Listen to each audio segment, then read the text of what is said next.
way. Hello, needs to be hello. sweet. Hello. Hey guys. What? Hey. Yo, how's it going? Good. We're talking about why dark chocolate is inferior to milk chocolate. Exactly. Inferior. What? Wait a minute. Wait a minute. I didn't hear that part. Wait. Breaks real quick. I'm sorry, but Would- I can't do dark It's- chocolate. It's Dark too chocolate bitter. is too bitter. Too bitter. Too It's bitter. too bitter. Milk chocolate is where it's at. I can't do this. No. Y'all disrespected dark chocolate in here. I can't believe that. I didn't even hear that, and I didn't even have anything muted. Fair, uncool. It's hey, you know what's the first sign? The first sign is it's healthier for you. This is not an argument about health. God damn it, you're eating chocolate. I'm just saying, bro. As his mouth is full. As his mouth is full. As my mouth is full of I'm said just chocolate. saying, bro. As my mouth is full of said chocolate. Yes. Oh my god. Oh, hold on. I'm just saying, dude. Dark chocolate is said to be a healthier form of chocolate for you, and it's ironic because they always say what's healthy never tastes good. See, they Hmm. say that, but I freaking love broccoli. Okay? I love broccoli. That's like my favorite vegetable ever. And people don't really like broccoli, but I love broccoli. Oh, Personally, broccoli's not a good. fan. Personally, like not a fan of broccoli. That's so strange. Mark, you I like like milk broccoli. chocolate though, so it's fine. I like broccoli.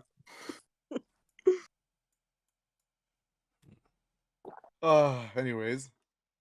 Yeah, sorry guys. Give me one moment. I think. Oh wait. I'm just having to do a bunch of settings here. I haven't really done a Discord party of 4 in a long time, so I'm trying to figure out exactly like what's going on as far as like. This one party for your table is now available. I'm You sorry. son of a bitch. I'm sorry. Saying it. This Discord party of 4 your table is now available. Thank you. Stupid. Thanks. Oh my god. Yeah, no, I don't know what's going on, but we'll go ahead and get started anyway. So, hey guys, how's it going? My name is Justin. Mark, I'm Sephie. Oh, sorry. It can't. never works. I can't. It never works. It never fucking works. It's fine. And I we all guess get I nervous on who feel goes next. And you're and you're watching or listening to episode 392 DangIT Prodcast, the Game of the Year version, mind you. Game of the Year edition. Game of the Year edition. Game of the Let's Year go. Platinum Edition featuring Knuckles. Final mix. Also Dante from Devil May Cry 2. Featuring Dante from the Devil May Cry series. Pre-order now for an SAO collab. It's pre-order now. Oh my Download your God. exclusive skin from GameStop. I saw that when I was playing a When I was This playing a this podcast is definitely supported by Raid Shadow Legends. and G Fuel. Use code And DANG G for your Fuel. free flavor now. And if you're wanting to listen on some good headphones, buy some Raycons. Raycon earbuds. my- And if you don't have a way to have money for that, then make sure you get your Ridge wallet. Oh God. We're also sponsored by NordVPN. NordVPN down. We're And not, but And if you're itching from not being able to do so you can't do any of this, invest in Manscaped so we can help get rid of that itch. Oh my god, that is so fucking nuts. That was the best of the best 2021 ads. There you go. Right, there you go. You forgot one. Oh god. And I'm after you're scared. done using Manscaped, you need to clean off. Try Dr. Squatch soap. I fucking. Oh, What? it's so funny Squatch. because Frank bought Dr. Squatch soap and he did not like it. I liked it. I actually liked it. I mean, I The smelled women like lo- a man, but the women love the liked it. scents. yeah. I was but he gonna didn't say like like it was fine. I had one. I love the commercials. I know, right? I think the commercials are fucking hilarious. But yeah, Your Noogie poor Tan's in the balls, chat, by the all way. dry, empty, Hey, and Noogie Tan. sad. Don't mind us. We are talking about video games. I'm just trying to also figure out what's going on with the settings like right now. They had Dr. Squatch had a video game commercial. They had their Halo Infinite commercial. they did. You didn't What? see it? What the fuck? I will send it to you right now. Oh my fucking god! Please, I'll see it after the podcast. But yes, I loved it. Oh, yeah, Jesus let me- Christ. Let me set up my computer so I can turn on the stream. Yeah, for sure. I'm just trying to make sure everything works here. Oh, that's where we're at. I was like, so what's... I was on Discord on my phone because It- Evie was sleeping on me, but then she left. So Oh yeah, it's called Spartan Scrub. Oh, no fucking way. Oh god, I got the message. Hold up. Jesus, he's dressed in the fucking Spartan suit. He's dressed in the Mjolnir. No! Hmm. Good lord. Yeah, I was like, apologies, guys. This is something that I did not anticipate. I should have probably given myself more time to start this podcast because I, again, haven't done 4 people in a while, but I figured that all the settings were the same, but something was missing, and there's like weird overlays going on right now, so I don't know what I'm missing. Maybe filters? Oh, you know what? Yeah, actually, that was what's missing. I just have to go in and figure out who gets assigned which type of crop. I see. Okay. Although that might take a little bit. But how's Alright, so everyone are we- doing this nice New Year's Eve? Doing good. Pretty good. Just came back from breakfast. Nice. Doing pretty good. I have not eaten breakfast. I'm actually recovering from what I think is a cold. I haven't been able to get a COVID test because it's literally impossible to get one right now. Yeah, I think it's because I think the reason for that is because everyone's coming back from vacation right now, so everyone's getting tested to make sure they didn't catch anything. Yeah, Yeah. so I got sick, so I literally went to work on Monday and I could tell cuz like my nose was like there was like this like weird pressure in my nose and I was like, "Oh man, I think I'm getting sick." And then the next morning I woke up and sure enough, congestion, runny nose, sore throat, one of my lymph nodes was swollen and I was like, "Oh, great." I pretty much just did not go to work the rest of the week just so that way I wouldn't get everybody sick. So, but if it was COVID, it was not bad, but I'm also vaccinated. But other than that, I'm doing okay. A tad Good. hungry, but okay. Yeah, I did breakfast this morning. Doing the podcast right now. I have to get ready later. I have a New Year's Eve party we always go to. So Oh, okay. Nice. Pardon if you hear any noise, I'm making lunch. Oh, This guy. This guy. Making lunch. This guy's in the background. Hey, welcome to the Game of the Year podcast. Welcome to the Game of the Don't worry about podcast. just a fucking echo. He's just like, hey guys, welcome to the Game of the Year podcast. Louie! Louie, get the fucking fucking recipe! Get this guy his fucking dinner already. What are you doing? Sorry about that, guys. I think it's a better time than any for sure. And Justin, how are you doing? I'm doing good. We just had like a group like Starbucks like with me and the fam like this morning. Nice. Made myself some like breakfast. It's kind of a rare thing that I usually do, but I was able to do it. I have today off, so I'm just super blessed to have that. And then Fucking same. Yeah, same. I had today off.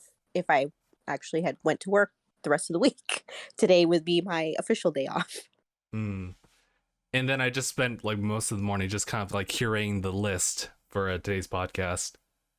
It took a little bit, but I got it down to like a top 10 honorable mentions and just all the things that I haven't covered yet.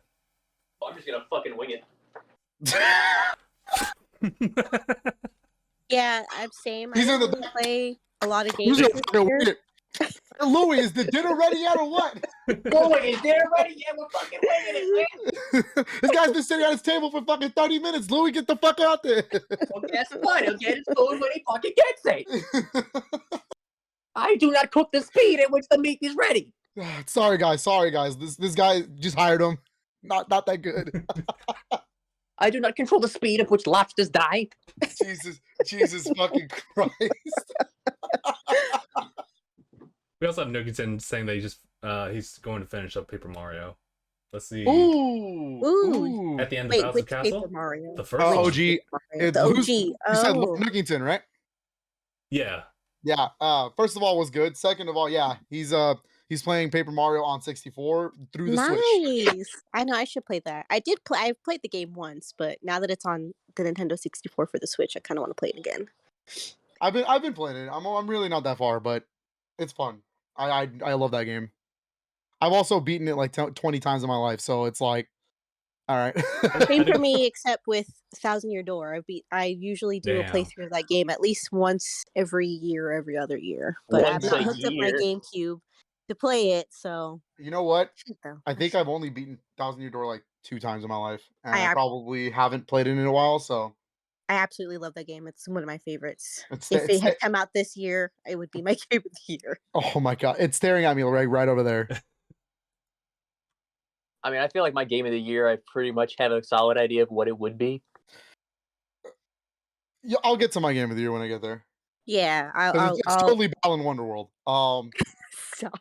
Oh my god. Yeah, so What? I mean, Do you guys not like Knights? Is that what this is? You all hating on the Sega Saturn? yeah. How do we want to do this? What do we? I What's think the plan?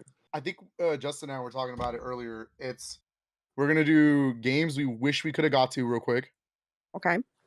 then honorable mentions, Hmm. and then top 10, and then we'll just go in a circle. So it'd be like Justin first, then like I don't know, whoever goes first, the 10, and then circle again, 9, circle again, you know? Okay. Yeah. All right. I like this. Yeah, I back like to back. this. So I think that's what we agreed on. Sweet. So I'm still setting things up, but we can go ahead and get started. Let's see. Yeah. I'm just gonna go ahead and pull up my listings right now. They are certainly somewhere. I actually have a fair number of games that came out this year that's actually like in the top 10. But then Which is surprising. it's actually pretty That's surprising. very surprising considering we had a rule set. Context, we had a rule set earlier and he had to scratch off one of those rules because he said he was going to put in stuff that was a backlog thing. Yeah, there's still like So- a fair number that in the top 10 that I have that are like from previous years and stuff like that, but they were played in 2021, so Makes least- sense. okay, at least account for that. But I also want to keep that in consideration for anyone else who just had like other games that they had in mind from like previous years that they played.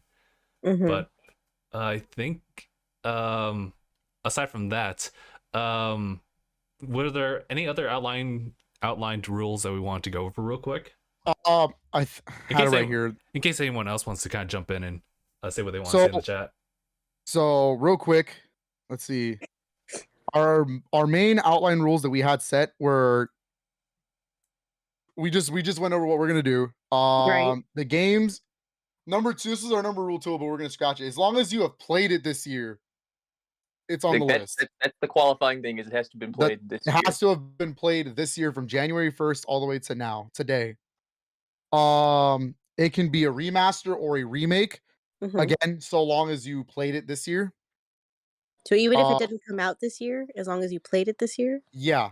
Yeah, it's like Okay. a personal thing. It could have come out this year, but it doesn't have to have come out this year. Yeah, okay. re-releases and ports are fine. Let's say for instance, I'm just going to use Mario 3 as an example. If Mario 3 got remastered for some or like just straight up ported this Mhm. year and Oh. I counted it for some reason, then yeah, sure, why not? But again, examples could be like Death Stranding Director's Cut or Ghost of Tsushima Director's Cut. Those games came out last year. But and I then forgot Sony was on like some kind of kick with director's cuts. yeah, and then compilations are okay. As to be on the list. Nice. Okay. All right. So collections or anything like that, it can be grouped as one single entity. And that's it. That's the whole rules. My list is actually all stuff from this year. I'm kind of proud of myself this year, so Nice. Okay. Now that I know that, some of it is from this year and some of it is from like previous years. It's just I've been playing these games.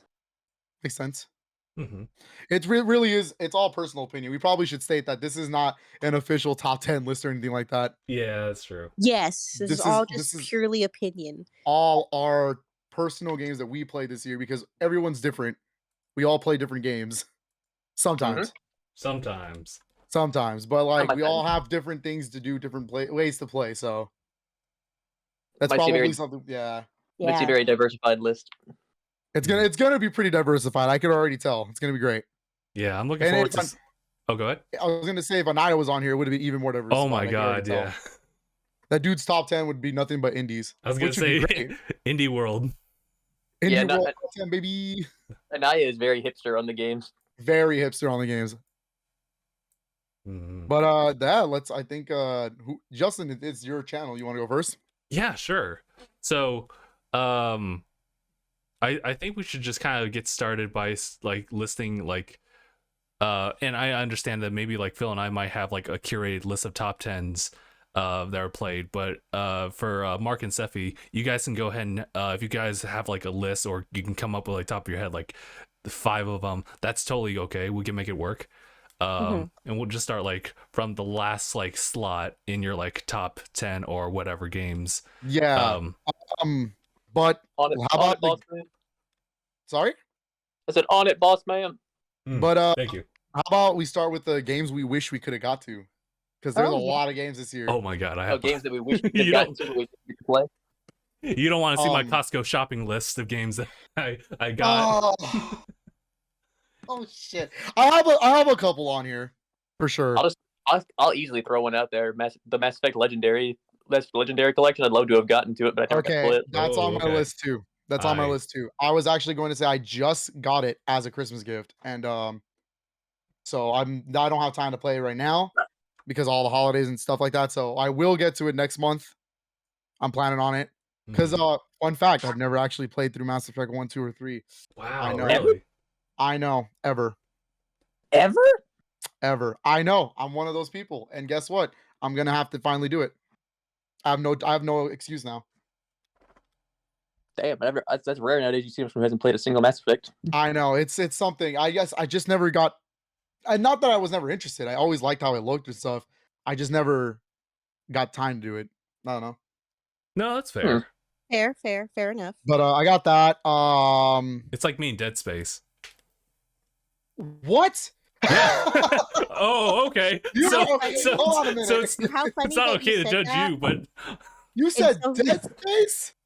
It's so funny that you said that because Frank and I, that's actually one of my top games of this year because Frank and I played it this year, but Oh, man. we didn't finish it though. That's the problem. We never finished the game. Oh, that's But I fair. think That's we're fine. also- I have games on my top 10 that are not finished. Yeah, but I think we're also waiting for the remake or the remaster to come out because aren't they doing that? Oh, Yeah, yeah, so- 2023. Yeah, Actually, I think they're doing a but I remake, would aren't like they? to finish it. It's a but remake, so- yeah. It's just funny that you guys said that. I'm like, oh yeah. Here I'm gonna just throw out some that I didn't get to play through. okay. These are also games I most of them I do own. I just never got around to playing them. Monster Hunter Stories 2, Wings of Ruin. That does look good. It I does. haven't gotten around to playing it. Bravely Default 2. Same. This one hurts me. Psychonauts 2. Oh Is it- no. I know. It was the game I vouched for the entire fucking year, and I still have not played it. And I will eventually. I need to.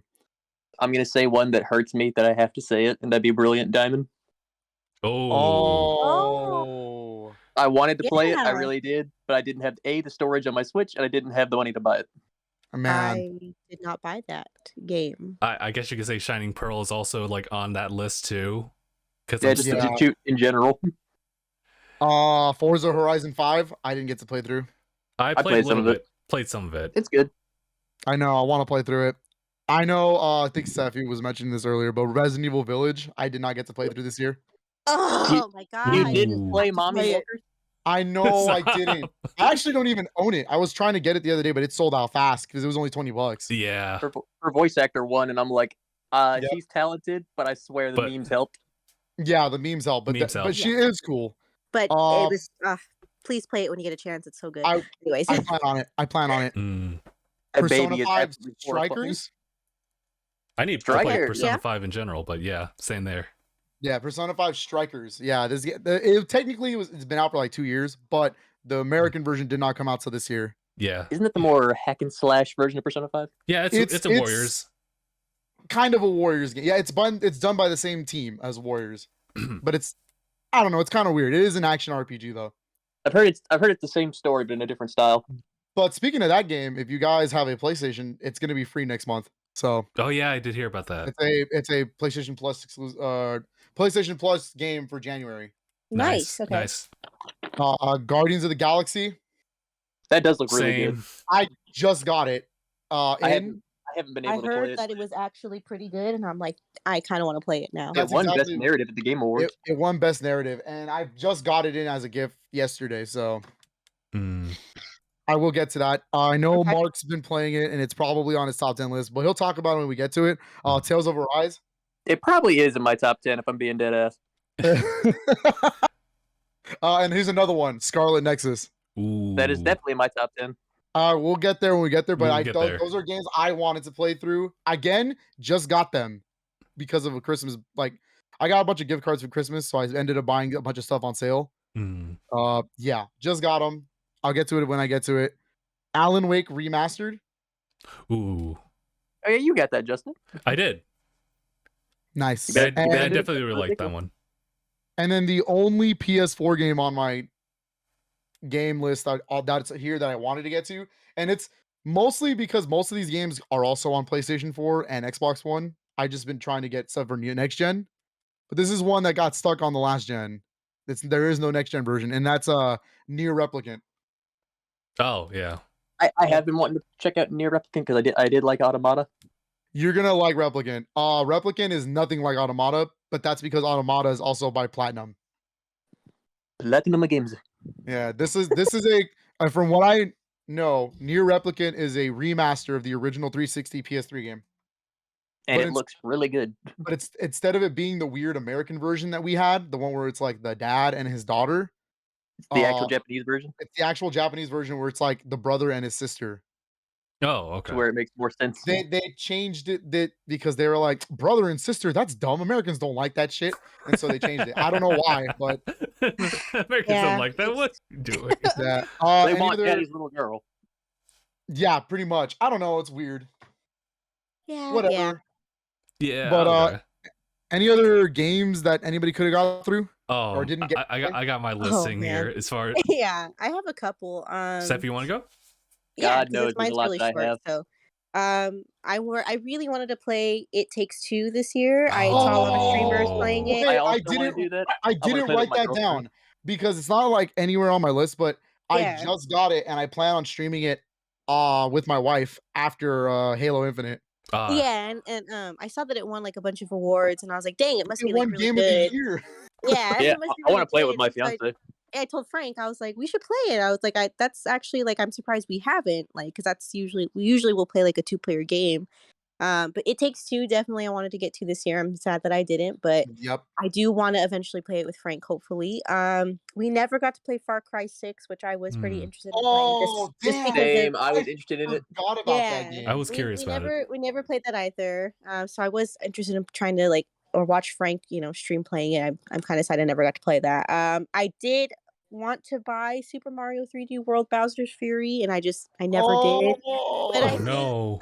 Everyone keeps saying it looks really fun, and I really liked Mario Odyssey. And I usually buy like all the Mario games. So I'm really like surprised I didn't. So I think that's maybe my next paycheck. I think that's a game I'm gonna buy and like play because I've been looking to play new games anyways. Nice. Other than that, Pokemon Snap too. I was like kind of Ooh, yeah. interested in, and then I like watched it, and I was like, this might be kind of cute. So I kind of regret not buying it like earlier It's and pretty like good. playing it. Yeah, so that's probably another one I'm gonna buy too, just to play.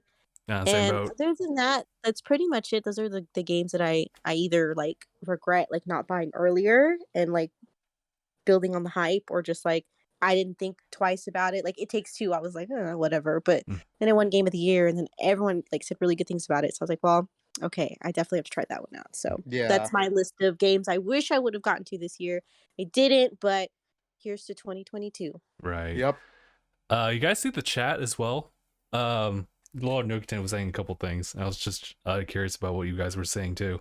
He was saying that you're surprised that you didn't play Psychonauts 2, Phil. I know. heard a It's couple things about Guardians. literally, I think I'm the only one here that was vouching for that game. Like, Psychonauts 1 is incredible. It's like one of my favorite, like old, like that era of gaming. It's one of my favorite games that year. Yeah. It just Psychonauts 2 doesn't have a physical copy. And it Oh, I don't know. yeah. I don't know why it doesn't. The future is now, old man. I know. Get your bitcoins ready. And I really, but Psychonauts is so special to me, and I really wanted to have it on disc. Mm, And that's why I waited and nothing happened. And so I think I'm just gonna take the plunge, get a month of like yeah. Xbox Game Pass real quick and just play it. Yeah. Let's go. One of us. What was One it? of us. Nier Automata for Xbox is also digital only. So I was like, Yeah. damn. Yeah, it is. Near Automata, yep. One of us. One of us. So I might, yeah, I know. I want to get to Psychonauts 2. I really do. And I'm gonna play it on Series X because it's the only version that's next gen. Mm. Damn, kids and their digital games. Damn kids and their digital games. God damn it. Oh, But City folk and their flying machines. hey, one of these days. One of these days. One of these days. but yeah, Justin, any other games that you wanted to get to this year? Yeah, I have quite a couple, but just to kind of name them off. 13 Sentinels is one of them. Oh, Bravely Default 2 as well. I just picked up Yeah. Carry On actually. I remember Carry On's good. Yeah, Anaya played that with me, and that was just like a lot of fun. So I was like, I should get a physical copy of that as well. Other ones as well. Immortals Phoenix Rising. I've just been needing to get into that. And since the Switch port for Ni no Kuni 2 came out, I needed to play like the first one and the second one. I have some experience with Ni no Kuni 2, but that's only because it's on PS4. Oh, okay, got you. Yeah. Pretty much No More Heroes 1 through 3. Damn. Shin Megami Tensei 3, Nocturne, and 5. Ooh. My heart. Anyways. Tales of I Arise. know, Phil's a little hurt on that one. Tales of Arise. I know. Dude, there's so many games this year. I hate it. I hate it. I love it, but I hate it. Also need to play Trails of Cold Steel. All 4 of them. The whole fucking Legend of Heroes series. Fuck it. Xenoblade Chronicles Definitive and 2. Oh, And just the E series in general.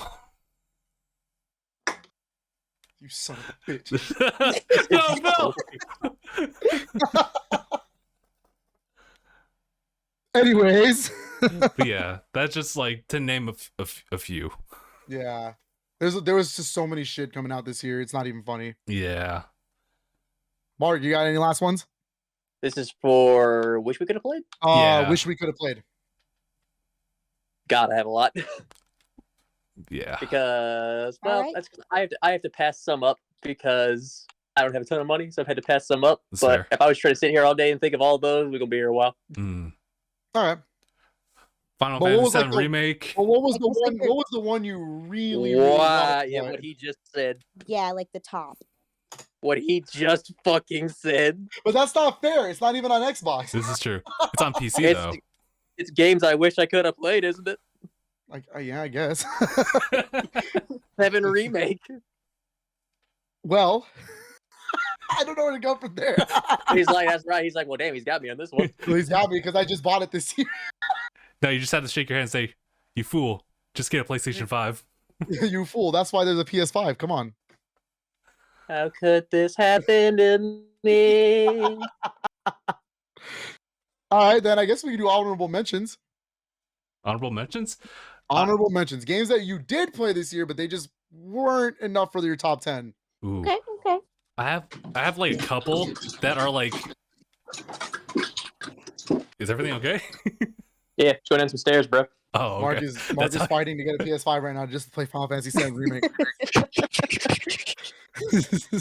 You going downstairs, it just sounds like my sound effect of someone toppling downstairs. Oh, the only reason it sounds like that is because of the wiener dog next to me. Oh, okay. The clearly clack. Okay. I do have a number of games I've played, but a lot of them are like prequels to games that are on my top 10 that I don't want to be that guy to put like this game 1 and then the sequel like on the next spot. All right, sure, why not? I Go ahead, then. won't really name those ones just because it'll be part of the top 10 reveal. All right.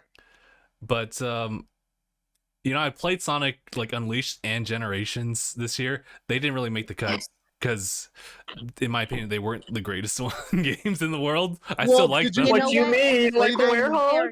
Fair enough. As a Sonic fan, I have to say fair enough. Wait, hold on a minute. Did you end up playing them because of Series X, the FPS boost? Actually, no, I missed that cutoff point because I played them earlier. They were just a really good Oh, sale for like Sonic games in no. general. I would say Mhm. go back now and try them again because they both got the FPS boost this year, and Unleashed in 60 frames literally makes that game playable like 100%.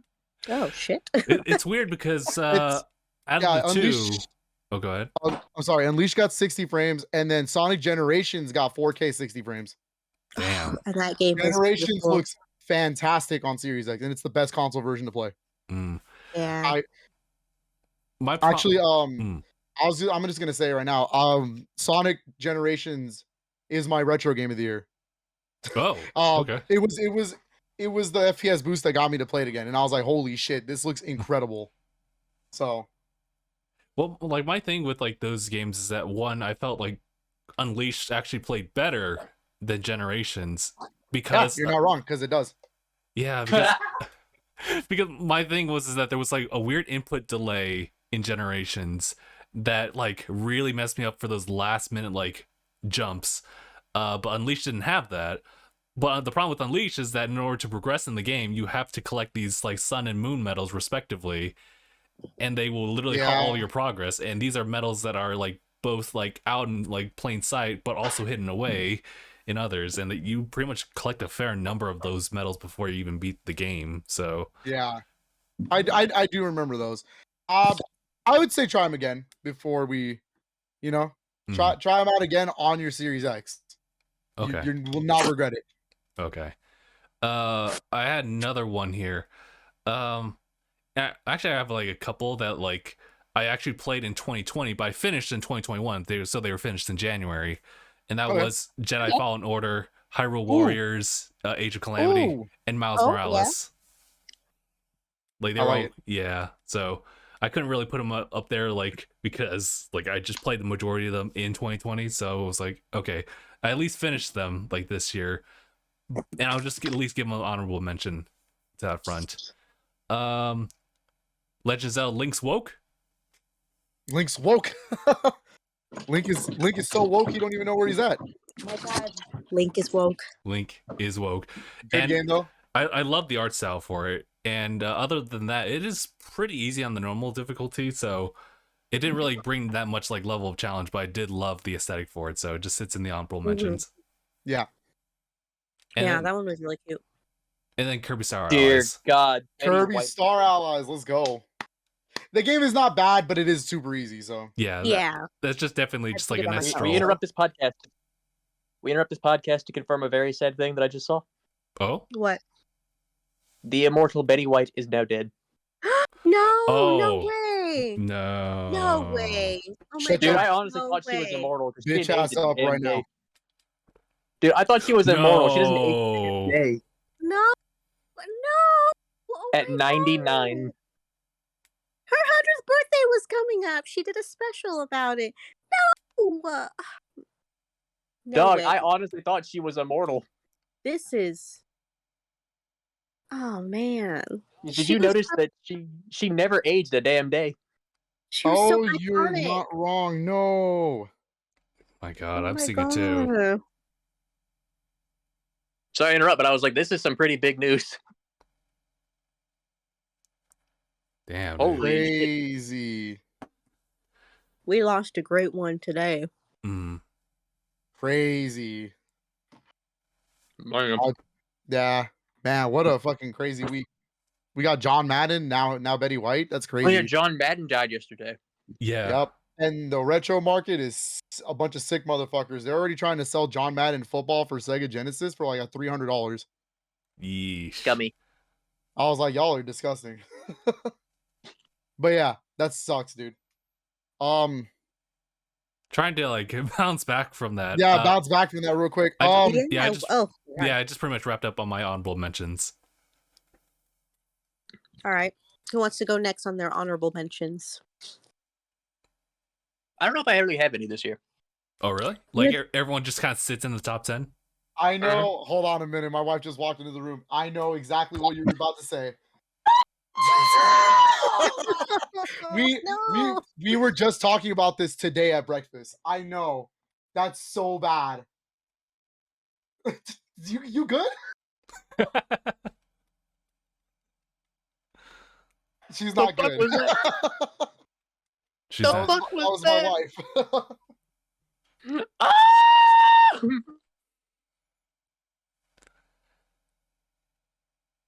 I know, babe. Yeah, we were just talking about that this morning. About what? Like straight up. That's why I was like, "You're lying. Shut up." About Betty White. Oof.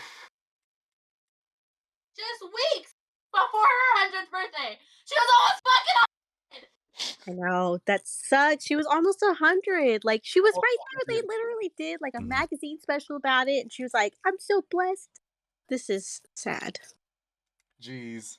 Like I said, she never ages, so I thought she was just immortal at this point, honestly. I Yeah. was really expecting her. I was like, 100, yeah, like that's cool. Like that's gonna happen. Wow. Mhm.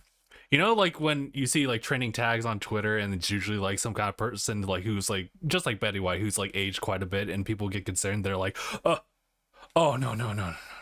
Oh, Yeah. That's exactly Dang, how it on was the with Betty White. last day of 2021. That's real last rough. Terrible. All right, how do we bounce back from this? You already did your honorable mentions, right? I did mine. Mark said Okay. that he's pretty much covered in the sense that like all of them kind of like fit perfectly in the top 10. Well, I'm trying to think of what else I played this year that didn't make my top 10 list, but I can't think of what we played. We didn't, I'm gonna be honest, I didn't really play a lot of games this year, or like we didn't really play a lot of games this year. So all the games that I can remember playing and enjoying are all on my top 10. So yeah, I don't have any honorable mentions. Okay.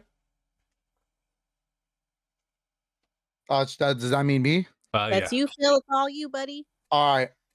Here's my honorable mentions. I'm gonna start from the top. Okay. Here's a game that I just got.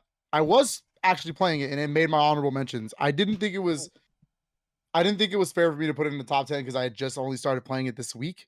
But it was a game that I had been notoriously not trashing, but notoriously saying like, I don't really want to play it. It doesn't look like up my alley.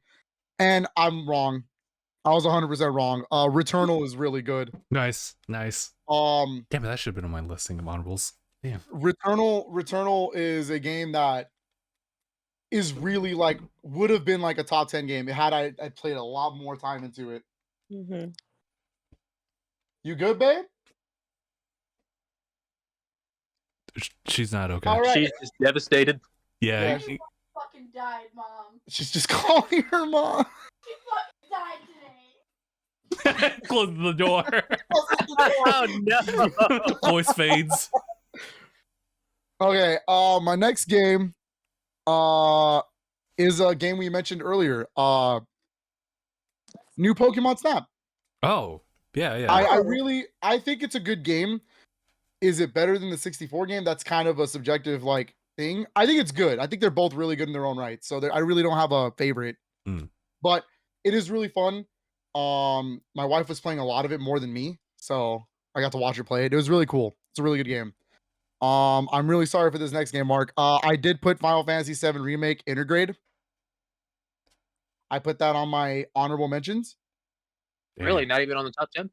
No, because I had it. It was my number one game last year. Oh, okay. It was Final Fantasy VII Remake was my game of the year last year, and this year was the Intergrade version, and I had just gotten it this week, and I just started playing it again this week. So I'm gonna properly run through it before I can make my state on that. Fair enough. I hope you know that a few of my top 10 entries are literally DLC additions to current games. That's fine, I think that's fair. but I haven't even touched Intergrade. I'm gonna play through the main game again. Nice. Dude, the 60 frames and low this times. This next game I owe my affiliate status to, Oh, and that's WarioWare Get It Together. Nice. nice. Wah! It's super short. Honestly, I wish Nintendo had at least put a little bit more into it. But what's there is good. Like WarioWare is a really fun game, and 2 players on that is nuts. So I really like that game. Pokemon Brilliant Diamond and Pokemon Brilliant Diamond and Pokemon Shining Pearl. Those made my honorable Pokemon Brilliant mentions. Diamond and Pokemon Brilliant Pearl. Yeah. The Yes. Gen 4 remakes. They made it onto my honorable mentions. I think I wanted to put them on top 10, but I was just like, I don't know. I do love them. I just didn't feel like they matched any of the quality as the other 10 in this list. Right. I would have, I'm the same way, except my excuse is that I'm still shiny hunting for that starter, so I haven't even played through the rest of the game. Dang, Motherfucker. I got shiny Starly though. I know, I saw that video of the shiny Starly and I was like, damn. Yep, I watched the video too. I was like, oh, rip. It has to keep going, Mark. It has to keep going. This next one is a pair of indies that are really good. They both came out this year, and I implore everybody to try them out. And that's Tori 3D and Tori 2. Oh, yeah, they're literally $1. It's not expensive at all. They're both on Switch, and they are like really, really cool throwbacks to PlayStation style 3D platformers.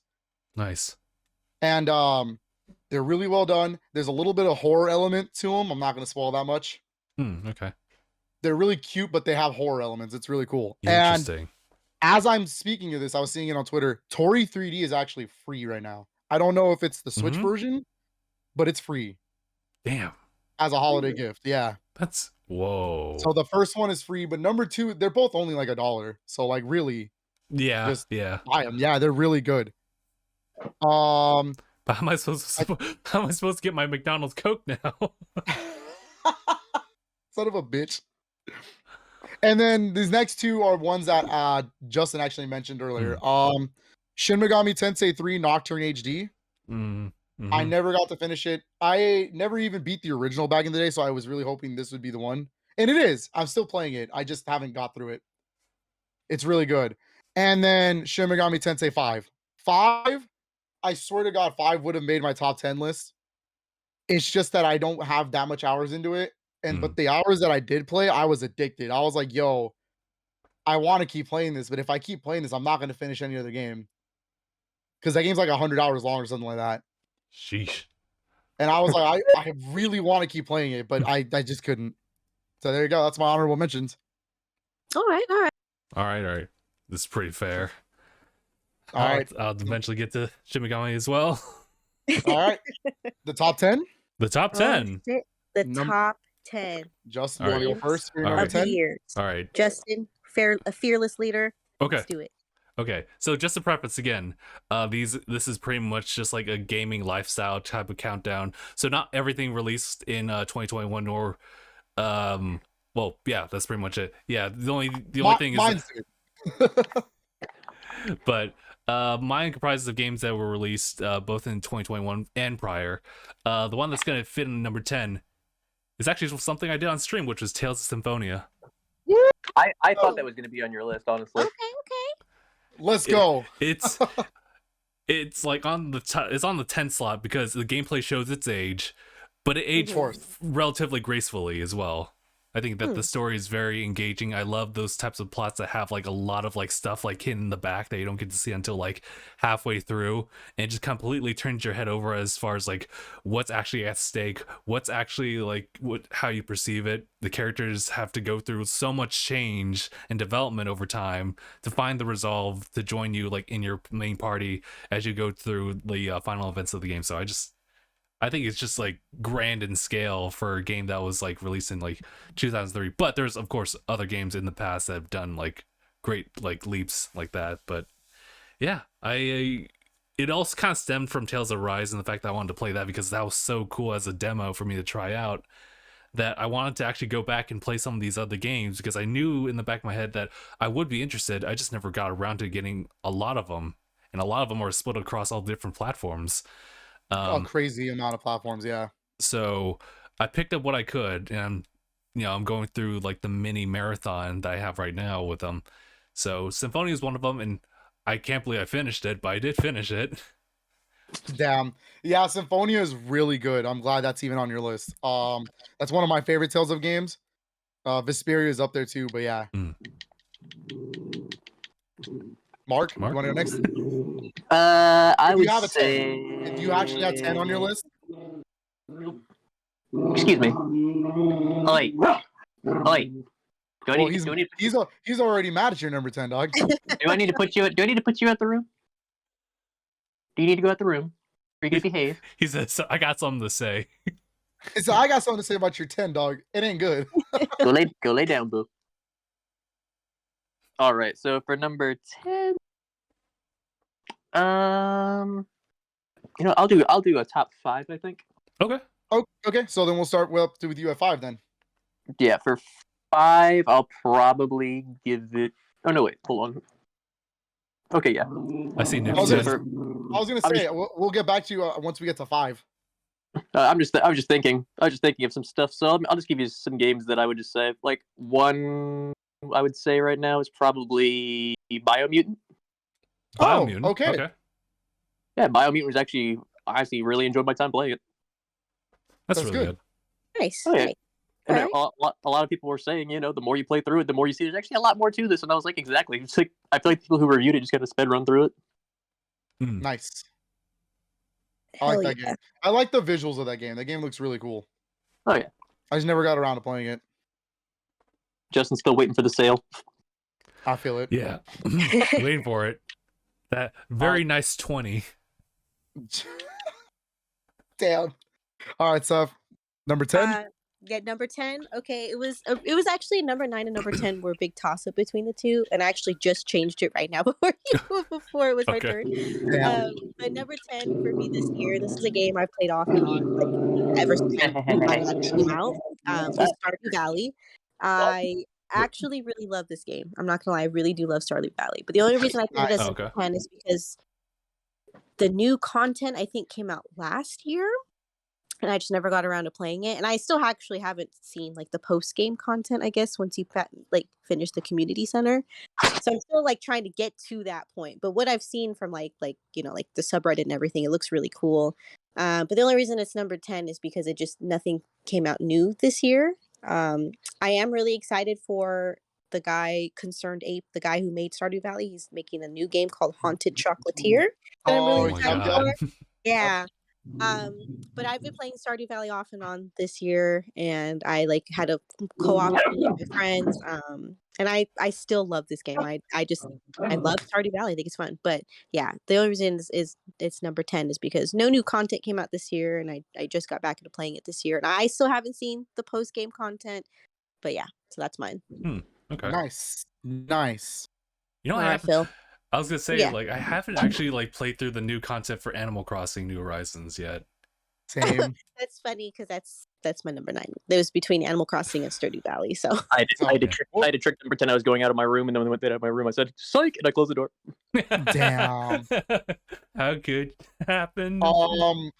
My number 10 is a game that I wouldn't say it's not like I didn't try to like these games in the past, but I really just couldn't get into them. I really couldn't. And I know that everybody was like, you need to try it. You need to play them. And I was like, man, I just can't do it. So I gave it one last shot this year when it came out. And you know what? I'm a fucking believer. Monster Hunter Rise is really fucking good. Yes! Monster Hunter Rise is changed my perspective. I really like that game.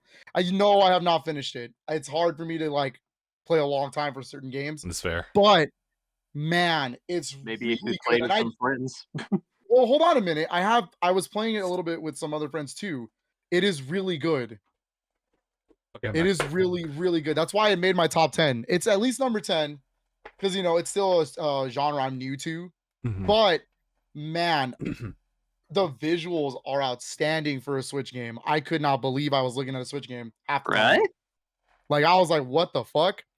The music is incredible.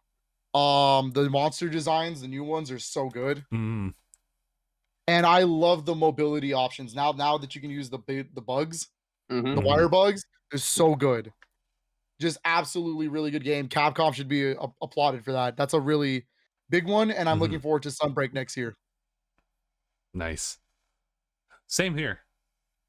Yeah. Ooh, okay. Is it my turn now? All right, just number 9. Number 9, Death's Door. Oh my God. You actually got to play it? Yeah. I'm not gonna spoil my list, but let me tell you, man. Death's Door is a game I wanted to get to. but the physical copy is up for pre-order right now, so I have it Yeah. pre-ordered. Oh, if I would have actually, oh shit, I can still pre-order it because I Yeah. never bought it for the Switch. I bought it for my PC. Mm. Yep, there you go. Amazing. Yeah. Amazing. I bought it for Xbox before I even heard the announcement of like the pre-order. So I was like, damn, I shot myself in the foot. Whatever. Let's go play this game. Well, I mean, it was an Xbox release first, no? Yeah, it was. Yeah. Yeah. So it's like, oh man, I got the double dip. Damn. Okay, I'm literally about to buy. I'm literally about to buy the game right now. Bruh. Well, let me just let me advertise ahead. for a second. Death's Door is at the time it was a Xbox exclusive and gave me kind of high hopes, but I guess it's also kind of similar to like 7 Remake in the sense that like it was just a timed exclusive. But like as a standalone game, like without any labeling to like what console it goes to, it's pretty phenomenal. I loved kind of the simplistic like aspects of the gameplay mechanics where it is like sword swiping. You have magic and you refill your magic by continuing to swipe, so you can heavily rely on like melee, but you can also do range stuff too. And then there was like a very like simplistic like level up aspect to it. One of the biggest allures aside from the music is the characters you get to interact with, and they each and every one of them left an impression, like a everlasting impression on me, even when they were long and gone. Man, Nice. So you're hyping it up. I really want to play this fucking game now. mhm. I've saw it and I was like, man, I need to fucking play this. Yeah, there's a lot of charm in this game. Please play it. And- Please play it. Please play it. I love this game. Please play it. All right, Mark, Next one. if you have another one. I would probably have to give it to. Bound Wonderworld. Stop. Nah, I It's was my gonna, number one. How did you guys find out? Oh my god. I was gonna say maybe A Pirate's Life from the addition to Sea of Thieves. Oh, Ooh, that's a good one. That's Because a very that- good one. Such a great collab. that's just like no one would have expected it. But it makes sense. That's does. the best part. And you know what the funny thing is? Now they're both canon to each other's universes. Yep. The That's Sea of Thieves cool. exists in the Pirates of the Caribbean. That's huge. And That's vice cool, versa. dude. It's so That's a good crazy. one. All right, Seth, number 9, which is All right, you said Animal Crossing, right? Yeah, number 9 is Animal Crossing. Again, a game that did not come out this year, and a game I actually didn't. I stopped playing for the latter half of 2020 all the way into 2021 until the DLC came out, Mhm. and I actually haven't played it in a couple weeks. So I kind of want to play it now. But yeah, Animal Crossing was number 9. I always have loved the Animal Crossing series, so New Horizons was definitely one I knew I was gonna love, especially with the customization options and everything. It did get kind of boring for me after a while, and then I like destroyed my island because I was gonna make it really nice, and then I kind of hit like a When you creativity just block. destroy And an then entire island. my It island happens. is ugly now, and I got back into playing it because of the DLC. I really wanted to get Brewster, and then I did want to do the Happy Home Paradise DLC because they said it was free for anyone who has Nintendo Switch plan. Online. Yeah. So it was worth it to go back into it because like, oh, it's free, like I might as well just get it. But overall, I like the Happy Home Paradise DLC. I feel like I'm not very creative, but with the houses I come up with for the villagers are really nice. I do like the DLC. I can get coffee now, and go to the little shopping center. At the end of the day, you do kind of run out of things to do. So right now, I'm just focusing on like slowly but surely making my island look nice and pretty. But yeah, the DLC does put it at a number 9 for me because again, it is a little boring after a while. So I kind of need to like get back into it. But I enjoyed it overall. So Nice. Oh, that's good. Nice. All right, my number 9 is another game I owe a lot to my Twitch, Ooh. like in general. That's Yeah, why you're you're welcome. it's Bratz Rock Angels. Son of a bitch. Shut the actual fuck up. stop. It's Balan Wonderworld. Oh my god. No, it's a game. It's a game that's part of a series I didn't actually play through until this year, and this one in particular was like the shining moment, and I was like, damn, this series is incredible. and it's new. It just came out this year, Oh. and that has to go to No More Heroes 3. Hmm. No More Heroes 3, dude. The it's toned down compared to 1 and 2. It like in terms of like a lot of the like over sexual jokes and stuff like that, but somehow, some way, like Suda51 was still able to get like the most creative fourth wall breaking bullshit out of that game. The part where you have to fight a boss as a turn-based RPG is the funniest shit to me because they're so self-aware of that. Like they're self-aware of all the gimmicks that go into a turn-based RPG when they're doing it, and it's the funniest shit. But other than like the fourth wall breaking stuff, the action is really good. The hack and slash like mechanics are the best in the series, tenfold. Performance could be a little better. I'm not Fair. gonna lie. Okay. I'm not gonna lie. But it is a Switch exclusive. It's really crazy that this adult ass game is on the Switch like that, and I'm glad. It's really good. I highly recommend it. Nice. It's one of the it definitely is one of the prettier looking Switch games as well. Mm-hmm. It's just it left a lot of. I want a number 4 already, but I know it's not gonna happen yet. Yeah. Give it time. Yeah, a lot of time according to him. Okay, I just bought the physical copy for Death's Door, so I'm pretty Let's excited. go. Nice. Let's go. Ooh. All right, Uh, Justin. Oh boy. So we're now to number 8. Eight. Number 8. Holy Number shit. 8. What was that? Slayer. Oh shit, Helpful Spark. Long time no see, by the way. Just gave out like Oh 5 shit! gift subs. Wugga. What's up, Give Helpful Spark? Yo. Dang, that's crazy. Happy New Year came early. Damn. I know, right? Oh my god. Oh, sorry. Number 8 is Doom Number Eternal. Doom Ooh! Eternal, all right. All right, let me advertise real quick. This game Is Doom. is Next. Doom. It's Doom. It's definitely one that, like, if you're new to first-person shooters, this is one that could be like a gateway to you. Because for me, you guys might know I'm not like the biggest like first-person shooter, but Oh, I know. yeah, but like games like Doom, where it's like high-speed action, a lot of the scale of which like the Doomslayer goes around and just does whatever he wants because he's the Doomslayer. Is great. They added so much to this game until it is done. They add so much in comparison to Doom 2016, like so much so, and it's a game that you can keep jumping into because they always have like the daily login stuff. So it's just like, not only is it like a good game to just play like as far as the campaign, but there's also just like reasons to go and do a lot of replay stuff. So I mean, it's for a game like that to leave such a like strong impression on me and just be on my number 8, it speaks volumes to like what the team's done with Doom Eternal. And I'm really curious as to how they're going to proceed with like the other, like maybe the later Doom games.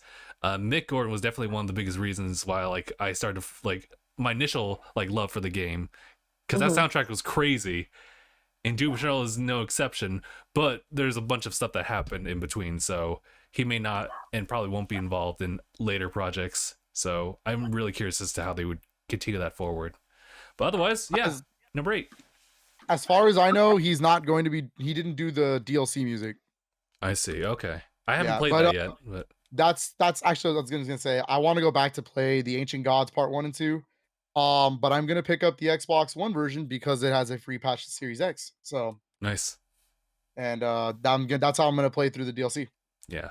Also, I think Doom Eternal is great if you just so happen to have like the Elite Series 2 controller. It's actually like really well built for that. Damn, I can already imagine that.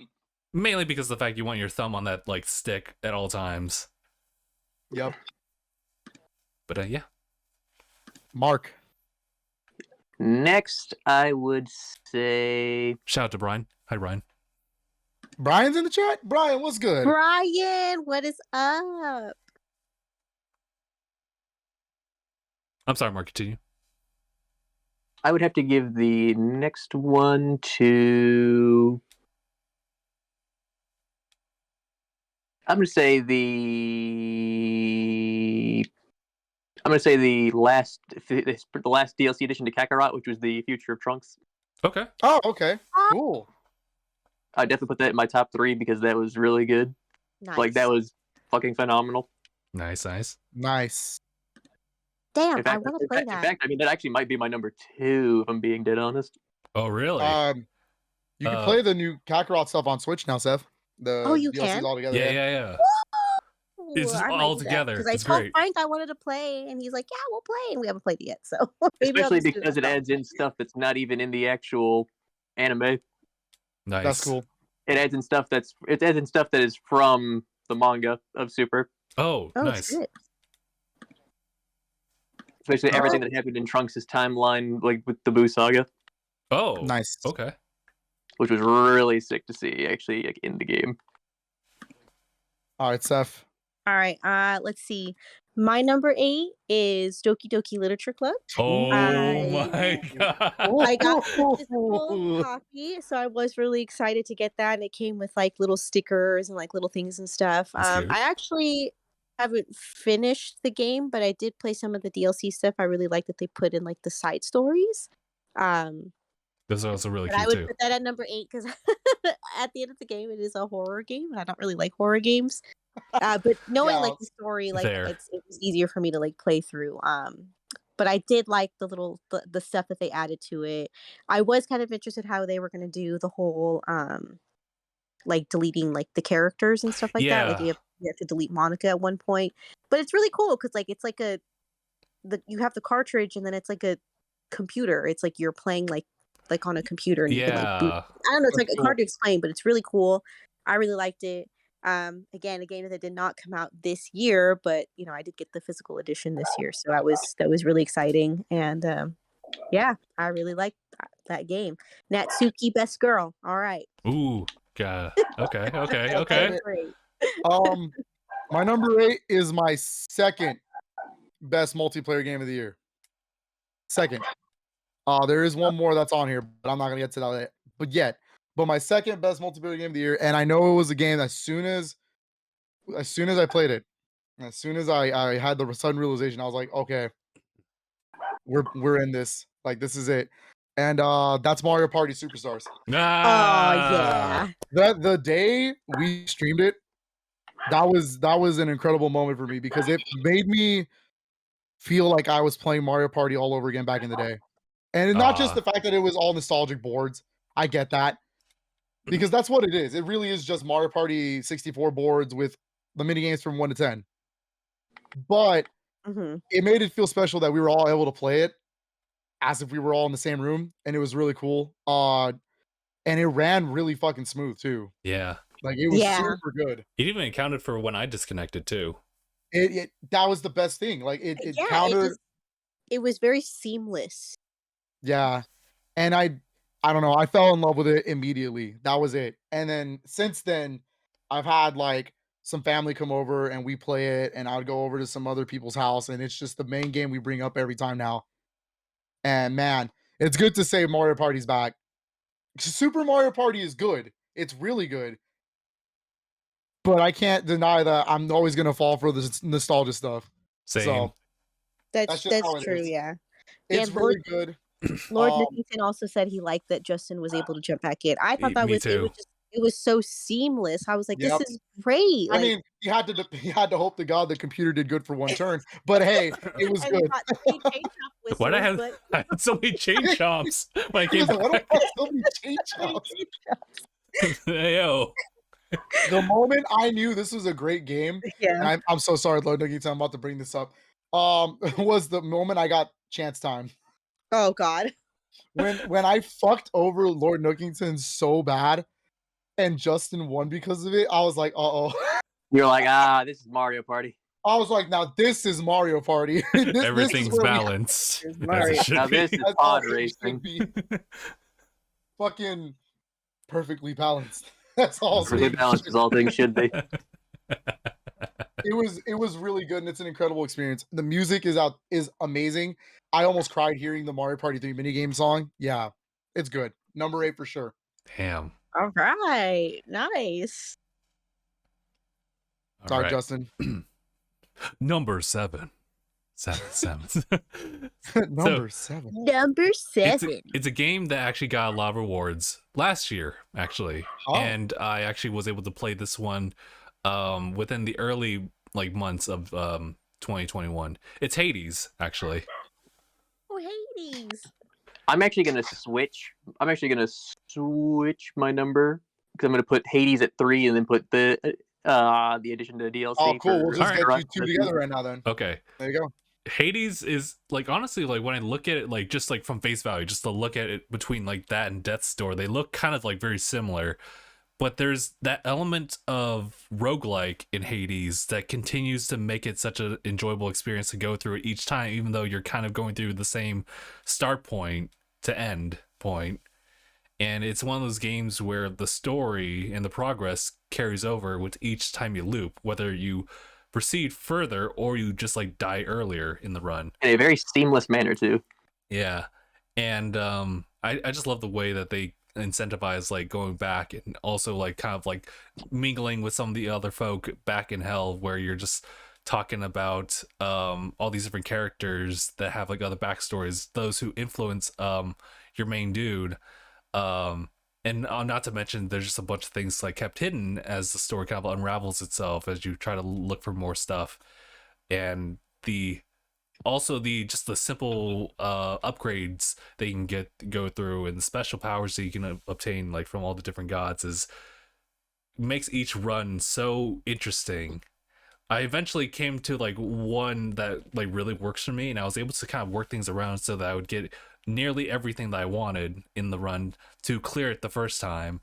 But those early ones where you're just experimenting are really memorable for sure. So if you haven't played yet, definitely worth it, whether physical or digital. Just do it. All right. I have Hades.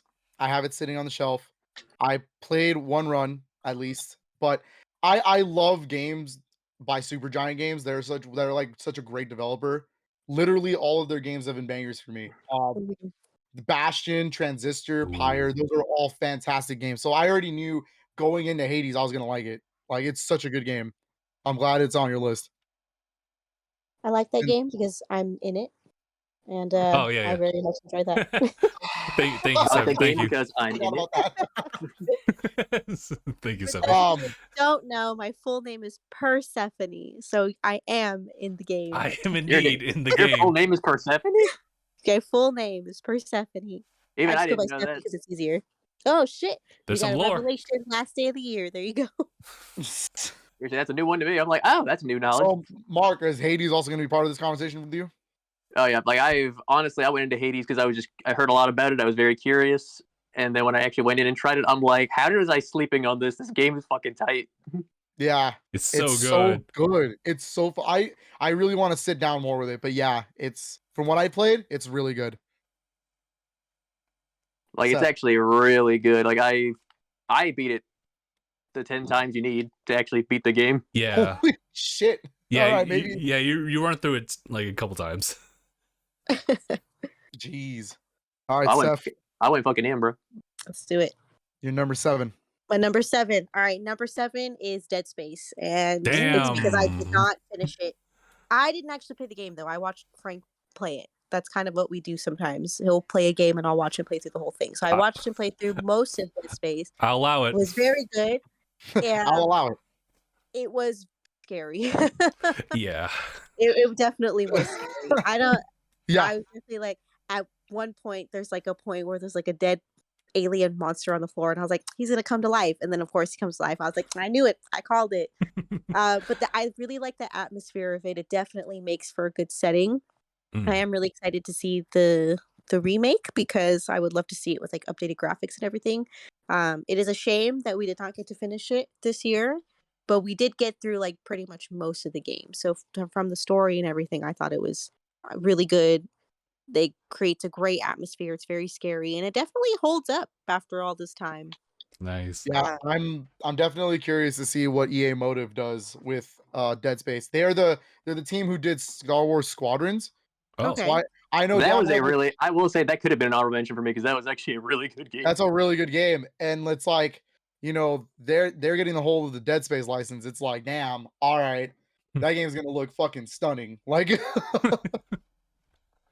Yeah, so I would definitely put that at number 7 for me. So all right, number 7 for me is finally not a Switch game. I realized when I was making the list, I was like, of course I have a lot of Switch games on here, but It's a mobile game.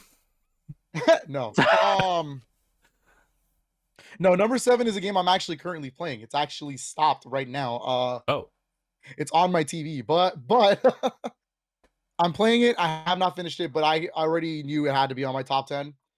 And I really love these style of platformers, and I love just like how beautiful it looks, and Mhm. just like the fact that this is an indie game.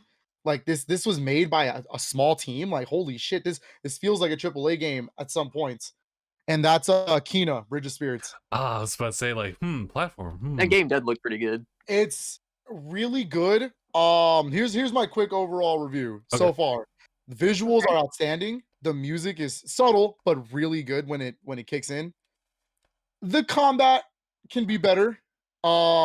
It's pretty minor in the grand scheme of things, and it's really just there to have combat. But I really love the puzzle aspect and the platforming. It feels like a PS2 era platformer. Like, that's why it's so much like it's so fun to me. It feels like one of those older platformers, but it just looks so next gen. I am playing it on PS5. It is on PS4 and PC. And from what I know, the PS4 version is 30 frames. PS5 runs it at 60. Nice. So definitely the version, or PC, the ones you want to get. Really good game. And the fact that it's by an indie studio and it won Indie Game of the Year, I was like, wow, holy crap, they can make a game like this. Like, I don't know. I feel like the stigma for indie game is, not high quality like that. And that shows me that anybody can make anything. Mhm. They also had Mhm. PlayStation kind of backing them up for that too, right? Advertising wise, I don't think they helped or anything. Oh, okay. But yeah, Kino Bridge of Spirits is definitely my number 7. Nice. Let's see, where are we at? Number 6. Number 6. Okay, so some back context for this. So it's a game that I had absolutely no intention of playing because of just like how it was when you just look at it. And I was like, this is for like a certain group. And I'm like, I don't know if I really want to like dive into it because I've been just seeing it like in like stores, like shelved up on like Mhm. Best Buy and everything like that. It was only until I met Phil and he actually promoted this game to me that I was like, okay, I'll give it a try. So I played the first one, actually loved it, and was waiting to buy the second one when it came out. It's Atelier Rise 2. Let's go. That's a fucking great RPG. It's actually really, really good. You look at it and you're like, oh, thighs. But also But also, I don't play it for that. I don't play it for that.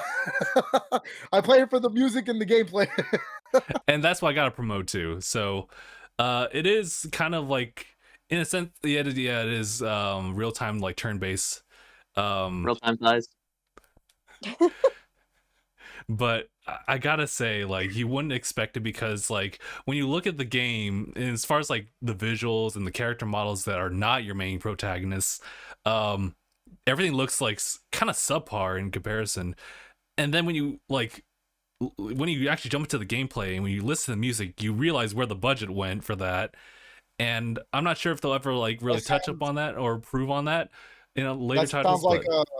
sounds like a game on my list later on. You'll see. Okay. But I just gotta tell you, like I 100% support like what they're doing with like the mechanics here. Like they refined just the battle tactics from like the first one. The alchemy is relatively the same. I will say though, it is kind of difficult to grasp when you like look at it. You might have to like check like some videos out to see exactly what they're translating here. But aside from that, combat's like super engaging. The music is phenomenal.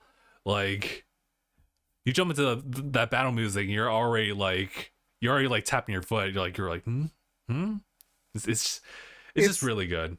It's definitely an RPG series that takes a little bit of time to learn. But once you actually know how the mechanics are, what you do in these games, the Atelier series in general is just really fun. I have yet to play through Rise of 2, but I know that I had. That's not true. I tried it a little bit out just to have it a little bit under it, but 1 is really good. So I could only imagine that 2 was better Yeah. anyways.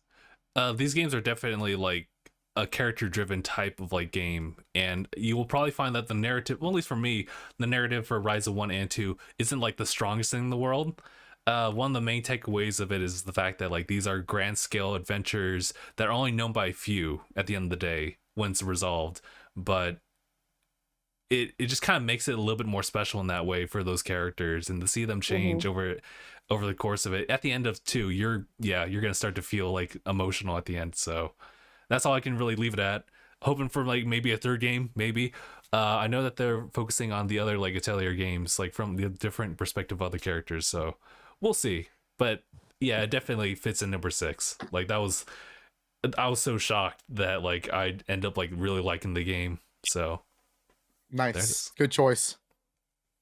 Mark.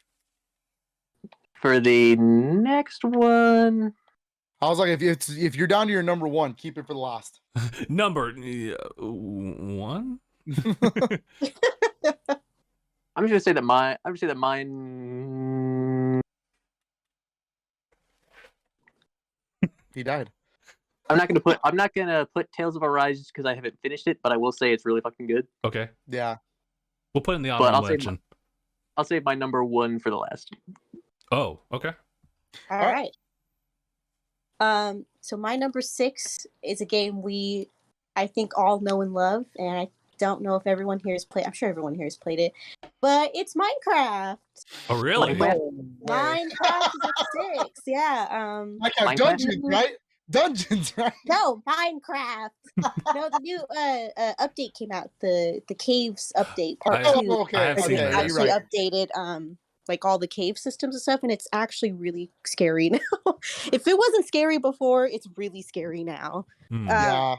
No, it's really cool. They did a lot of detail. Like all the caves are different now. There's like underwater caves where you can like literally like swim underwater, and it's like, how are you supposed to get through it unless you have like potions or something? So it's really cool. They added new mobs, which I've only seen maybe like 1 or 2. But I'm really excited.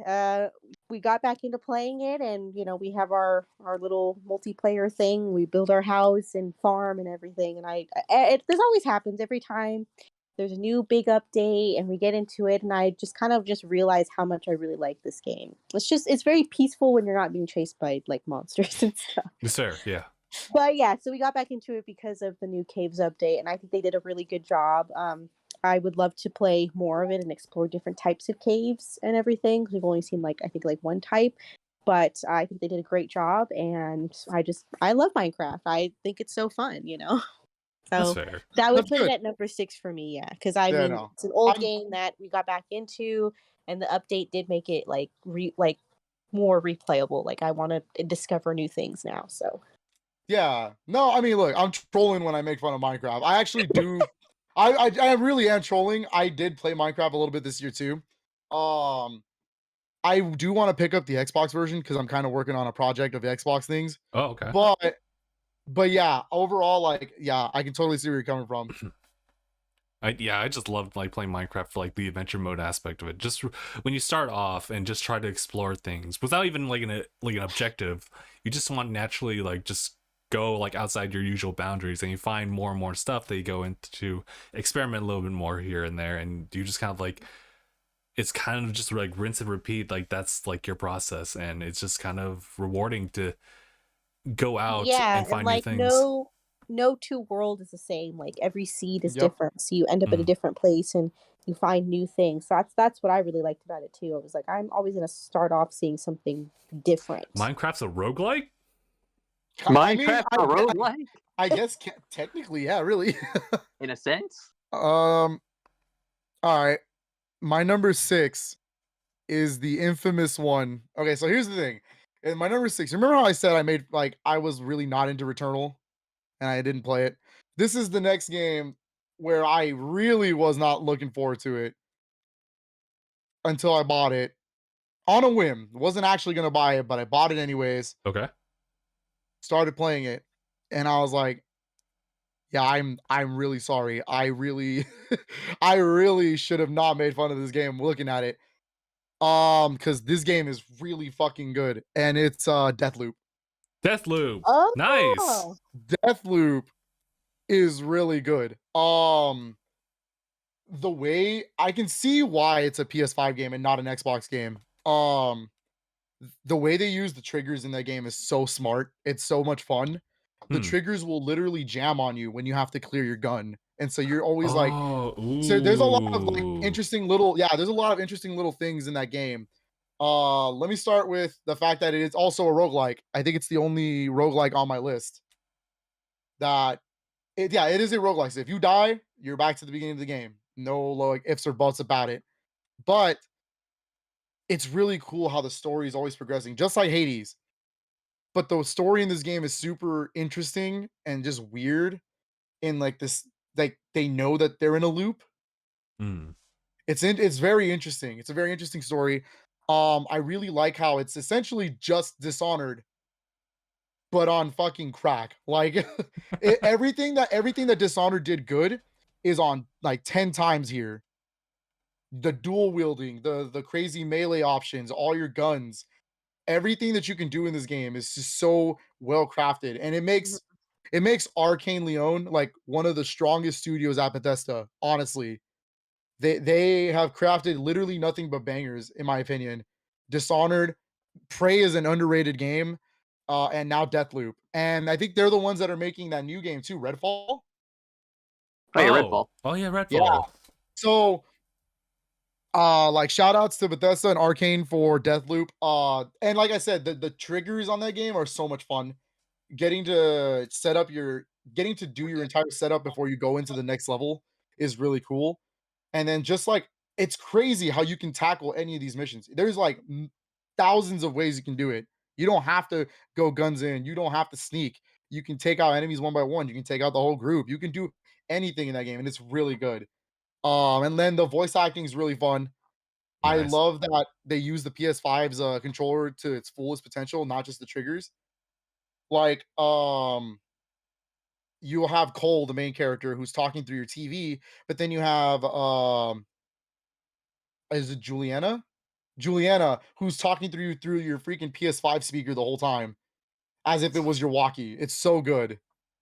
It is so good. And then that's not even mentioning the multiplayer component. The Juliana part. You don't even have to play the story. You can be her and just fuck up somebody's game.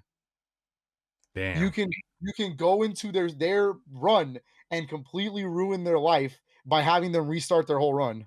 Damn. Holy Troll, shit. bruh. Oh my That is, god. of course, Yeah. if you choose to have that option. Yeah, if you choose to have that option, you can turn it off, but I think it's a lot more exciting if you have it on. That's fair. Yeah, I mean, I want to run through it and try to beat it once without it, and then I'm gonna do it again and see if I can get through that. I But yeah, the see. multiplayer component is you can be her, and she's trying to stop Cole from breaking the loop. And so you can have her, you can play as her, and you can end up in anybody's game and just take down Cole and see it. But they can take you out too, so you have to be careful. I see. It's really interesting game. I like it a lot. I apologize for not really caring about it this whole year until it came out. It's really good, and I will pick it up again when it's on Xbox just to have it as part of the collection. The Bethesda's. The Bethesda games, yeah, I've been collecting those this year. That was my big collecting thing this year. Hmm. Yeah. All right. How are we all feeling? Do we want to go into like a quick 5-minute break, or should we just go ahead and continue? I'm feeling good. pretty good. Top 5 is coming up. This is This where is it gets. This is This where it is gets it. This- spicy. This is Yeah, where it this gets is where spicy. it's gonna get spicy. Maybe some punches will be thrown. I'm just kidding. I mean, Maybe Mark might actually have a Series X this time. I'm gonna kick you in the dick. I will send you to Jesus. I will send you to Jesus. I know. Justin. I'm feeling good. I don't know about you guys, Emotional but I'm feeling good. damage. Emotional damage. All right, Justin. All right. Number 5. All right.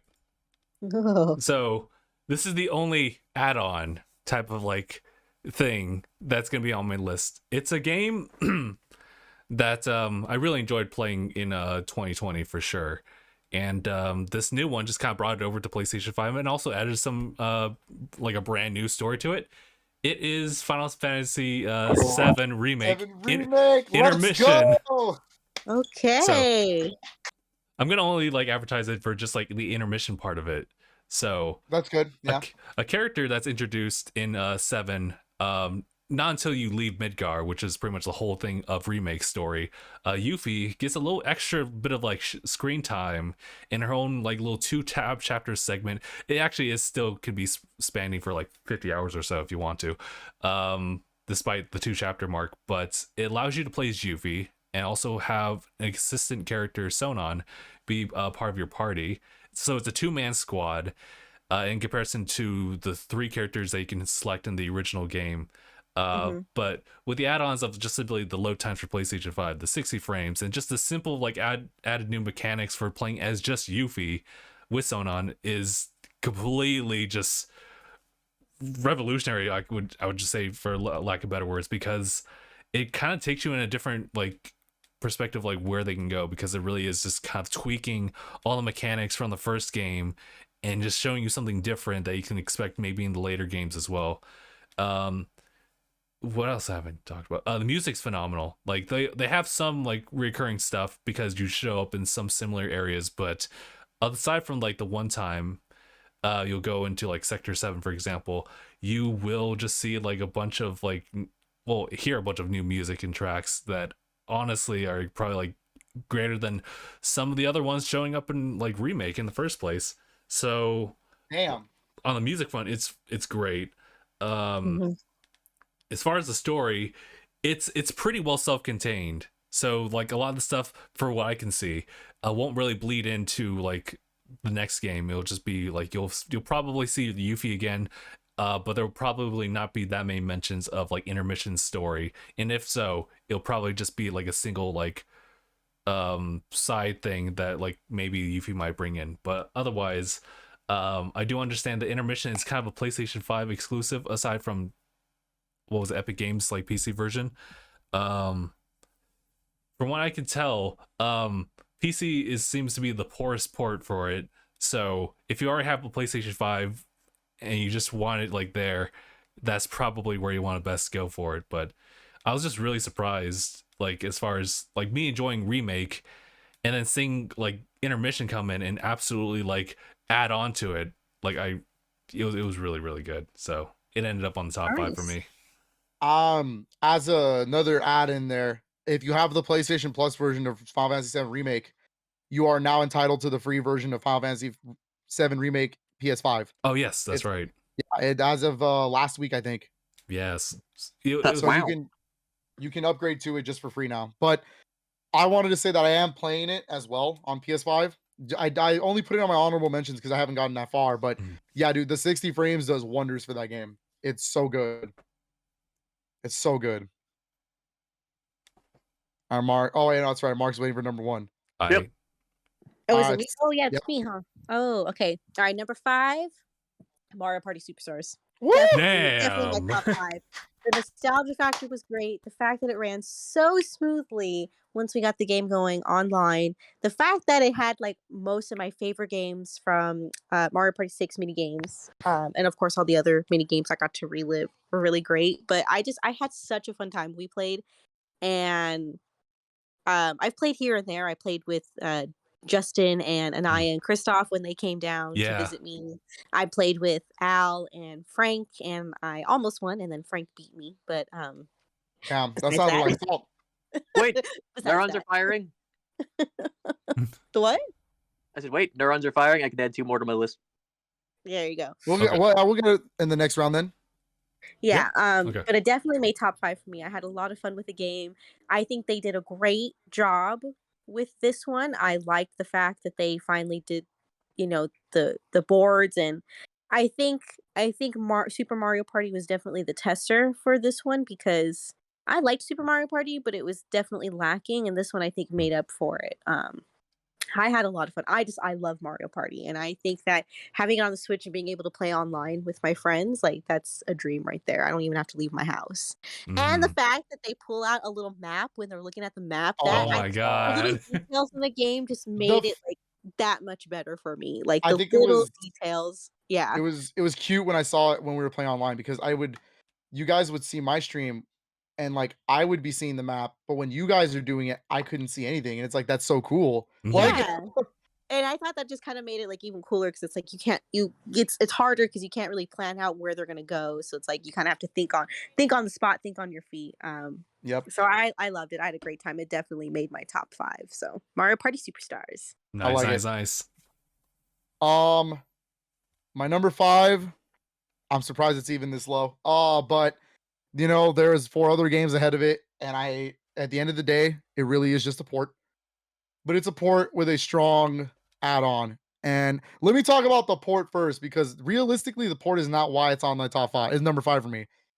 And that's Super Mario 3D World. Oh, okay. I really love Mario 3D World. It is it's not my favorite Mario game, but it is a Mario game that I hold close to me. It was the first game I ever beat with my girlfriend, now my wife. Mm-hmm. We beat it together a long time ago, back in 2013, and that game's old. But playing it again was super fun. The improved speed on it, the jump from 720 to 1080 is really cool. And just honestly, the fact that every level is just so different than the other, every single level is memorable in that game, and that's what makes it super special to me. That's not why it's number 5. The number 5 spot really does go to Bowser's Fury. Okay. Dude, I don't. All right, let me start with Bowser's Fury is only 3 hours long, unfortunately. Oh, yeah, you're right. 100%ed it in only 3 hours. But it's a blueprint. It feels like a blueprint for whatever Mario game is coming next. And as everyone knows, like Mario is my favorite series of all time, the mainline ones. Mm-hmm. And it's interesting to think about, like, what else can they trim to make it more accessible to everybody? What else could they actually put in? And Bowser's Fury is the one game that proves it. Level select, get rid of it. Then the entire world is open. You want to go to a level, just walk up to it. And every single, like, think of an open world game and think of a section. That section is a level and with obstacles and things to do. And you can just walk out and go to another one and go do stuff there too. With that kind of blueprint, if they really sat there and are working on a game that has this design, I feel like that's going to be an incredible Mario game whenever that happens. But as it stands, Bowser's Fury is amazing. The music is godlike. Some of the best Mario music I've heard in a long time. Bowser is fucking scary. And yeah, overall, Bowser's Fury is like most definitely number 5. But I only put it number 5 because it is, again, it's not long. Mm-hmm. That's fair. Honestly, for Nintendo standards, it's got a kind of shoddy performance. It's not amazing. It's not like the worst thing in the world. It's not No More Heroes 3. But you know, like, running it portably in 30 frames is kind of like, oof, like, Nintendo, this is a Mario game. What are you doing? I know. But it's good. It's so damn good. And I recommend everybody to pick up 3D World plus Bowser's Fury. It's like one of the best packages. For sure. I didn't really get to like complete like Bowser's Fury, but what I played of it was definitely like that sense of open world is kind of like works for me, because that's kind of how I felt about Mario Odyssey, because it is pretty much like whenever you select a level, you jump into it, it's like an open sandbox. You just go wherever you want to go and collecting stuff whenever you want to. But of course, it's divided like by worlds, so you are kind of doing the like whole level selecting. Yeah. And I think if you were to take in an open world concept like Bowser's Fury, but the levels were as grand and big like Odyssey. Oh my god. And you just walk up to them, you don't even have to travel. You just walking. You can just walk up to different levels. It's just like, think Breath of the Wild, but every section in Breath of the Wild was an actual obstacle course and levels. Yeah, actually, that's kind of cool. Be so cool. That would be so cool. I think that's what they're laying down the groundworks for, and I think Bowser's Fury is a great example of it. Is there a little nitpicks? Sure. I think you should be able to let me choose which shine I want to get instead of it being in order. But other than that, I really don't have complaints. Bowser's Fury really is good. It's that good. It's a 3-hour game that is that good. It's number 5 on my list. So nice. Justin. Okay. Number 4. Number 4. Okay, so this title kind of shocked me because when the first game like initially came out, I didn't really pay much attention. I didn't think it was like for me, but I think it may have been something with like promotional like stuff that prevented me from seeing it for what it really was. Played the first time. Well, actually, I bought both of them like on a really good sale, and I ended up like loving the first one, and I love the departure that they did with like the second one. And I was happy to play it when I did. And to know that like there's also like a Switch collection for it, that I'm like, ooh, it's Ori Will of the Wisp. Ooh. How long was I telling you to play that game for? A while. It's so good. So that's a good one. I played it last year, but it's so good. So Ori and the Blind Forest starts off, and let me tell you that it's aged very well. Like it looks great. It still looks fantastic, and I think that's just like tells you how great like good art style and just really just music in general can carry a game for as long as that one was. Because I think didn't it come out in like 2013? It came out a Ori while and the Blind Forest, yeah. Oh my god, dude. And then I think it was 2014, but either way, it's a little old now. Yeah, and you know, no one was really expecting like a sequel to it, but here comes it releasing in like what was it, 2020, Ori Will the Wisp, and I love what they decided to do with it. They allowed Ori to like be a little bit more functional in combat while still maintaining a lot of like the traversal, which is like what I really liked about the game. It is Metrovania like in the sense of exploration, but you also have like crazy traversal options that you just get throughout like as you play like further in. And I think the second one also does like really well as far as going back for collectibles and upgrades and stuff like that. And I think the story is strong enough for sure to keep you going. Who put these onions here? Who put these onions here? Who put these onions here? And honestly, every single world, like it's all like contained in like this one like well, it's a whole map, but for you to be able to like walk from one point to another and just see the changes in the environments, definitely like my favorite area was like kind of like the forest, like aquity like zone, like in the far left. Oh, I know. Like where exactly. It has all the pretty greenery and then like the beautiful blue water. I know, I love that. And the bubbles. It all looks so pretty. The bubbles are so cool, dude. That game really, that game is super good, dude. I'm glad it's on your list. It looks so pretty. It's so good, dude. And I really just hope that we could see like more of that kind of style of game. I don't think we'll get like a sequel for it like anytime soon, but like Will the Wisp was like really, really good. That Will the Wisp is amazing. Those two games are so good that I have them both on Xbox and on Switch. Yeah. both physically. Like I got them on Xbox because they were Xbox games first. But then I was like, wait, there's Switch versions? And I didn't even think. I just bought them. Yeah.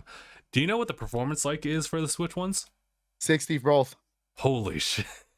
60 frames, and actually Blind Forest looks better on Switch because it's 1080, not 720 that it is on Xbox. Oh wow. Damn. Yep. Will of the Wisp though looks better on Xbox because that's actually running 120 frames if you're playing on Series X. Yeah. That's the crazy thing too, is that they have options too. Yeah. So both versions are good. Just play it. Just fucking play it. Like just do it. They both look great. You could literally pop on the Switch version on the TV and I couldn't tell it was a Switch version.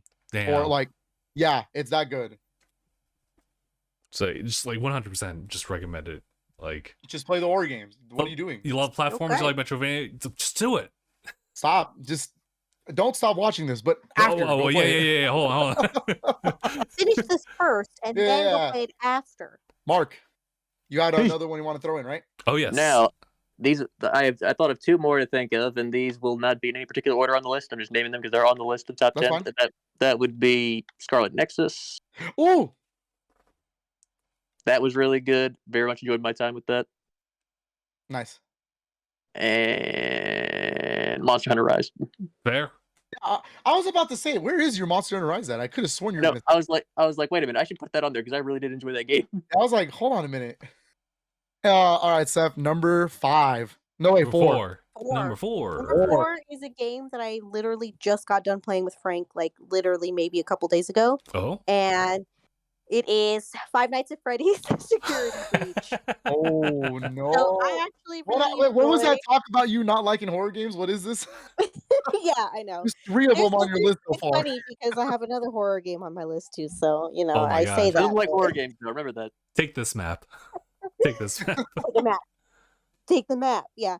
No, I actually really like the Five Nights at Freddy's games. I think I like the lore behind it. I don't know. I think they're pretty fun.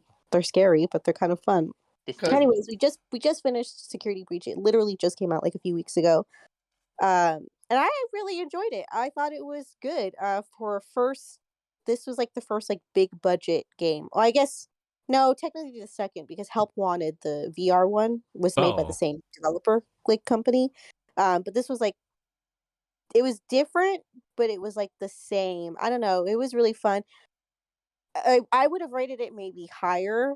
And I know it's already high, it's on my top 4, but there was kind of buggy at first and there was like a couple of glitches, but I also think that kind of enhanced the game a little bit because there was some stuff that like made me laugh. Overall though, I really enjoyed the gameplay. I enjoyed the story. I like the fact that you're helped by an animatronic versus having to fight all 4 of them. There are definitely some scary animatronics in this game and some parts where I'm like, get me out of here. Hmm. And there's like a lot of collectibles you can collect throughout the game. There's like little like collectibles you can get. You find like little pieces of the story in these like little collectibles, and I kind of like that aspect of it as well. The only thing I don't like is at the very end of the game you can continue, but you can continue and you can't save anymore. And I did not like that because you could be on a really good run and get all the stuff, and then you die and you have to start all over. So I hate Ooh. that. But I did like the fact that there's multiple endings and there's like, like secrets you can do to get like secret endings and stuff. So overall, Five Nights at Freddy's Security Breach was a really fun game. Had they spent a little bit more time on it and polished it a little bit more, I think it would have been like right up there for like game of the year for me anyways. Okay. Nice. Oh God, are we on top 3? You have to do your 4. Yeah, you gotta do your 4. Oh yeah. Oh. You can't just skip yourself. Man, I was just so excited to get to top 3. I don't have a 4. I'm gonna just bring in Vlad. Here's Vlad. Well, I can't imagine me carrying him. Here's my big chunk boy. No, he's my top 4. Okay, so number 4 is a series that I just fell in love with. It isn't something that I used to play back in the day, but I fell in love with the series last year. And as soon as I played one game in the series, I was like, okay, I need to go back and play more. And I ended up playing more and more and more. And I think it's safe to assume that it's probably my favorite RPG series. Like, it's that good. And this particular one isn't even as good as the last one, in my opinion. But it came out this year, and so I'm like, all right, I have to put it on the list, right? And that's East 9, Monstrum Nox. Nice. Okay. Okay. It's not as good as East 8. Lacrimosa of Donna is one of those games that like pushes the series forward. It was a game that like the music is outstanding. East is never about the visuals. They don't always look pretty, but the gameplay is incredible. The music is solid. The character, the writing, everything's really good. East 9 is just more of that. It's not particularly groundbreaking, except for one little mechanic that's really cool. It's the Monstrum powers. So in East 8, you didn't have powers. In this one, they actually let you do these really cool open world like setting. Like it's an open world in this game, and so you get to like use these powers to traverse it. Okay. So other than that, that's really cool. That's a really big step. But yeah, it's just kind of more East 8, realistically, at the end of the day. Okay. But that doesn't mean it's a bad game. East 9 is super good still, and you should play it.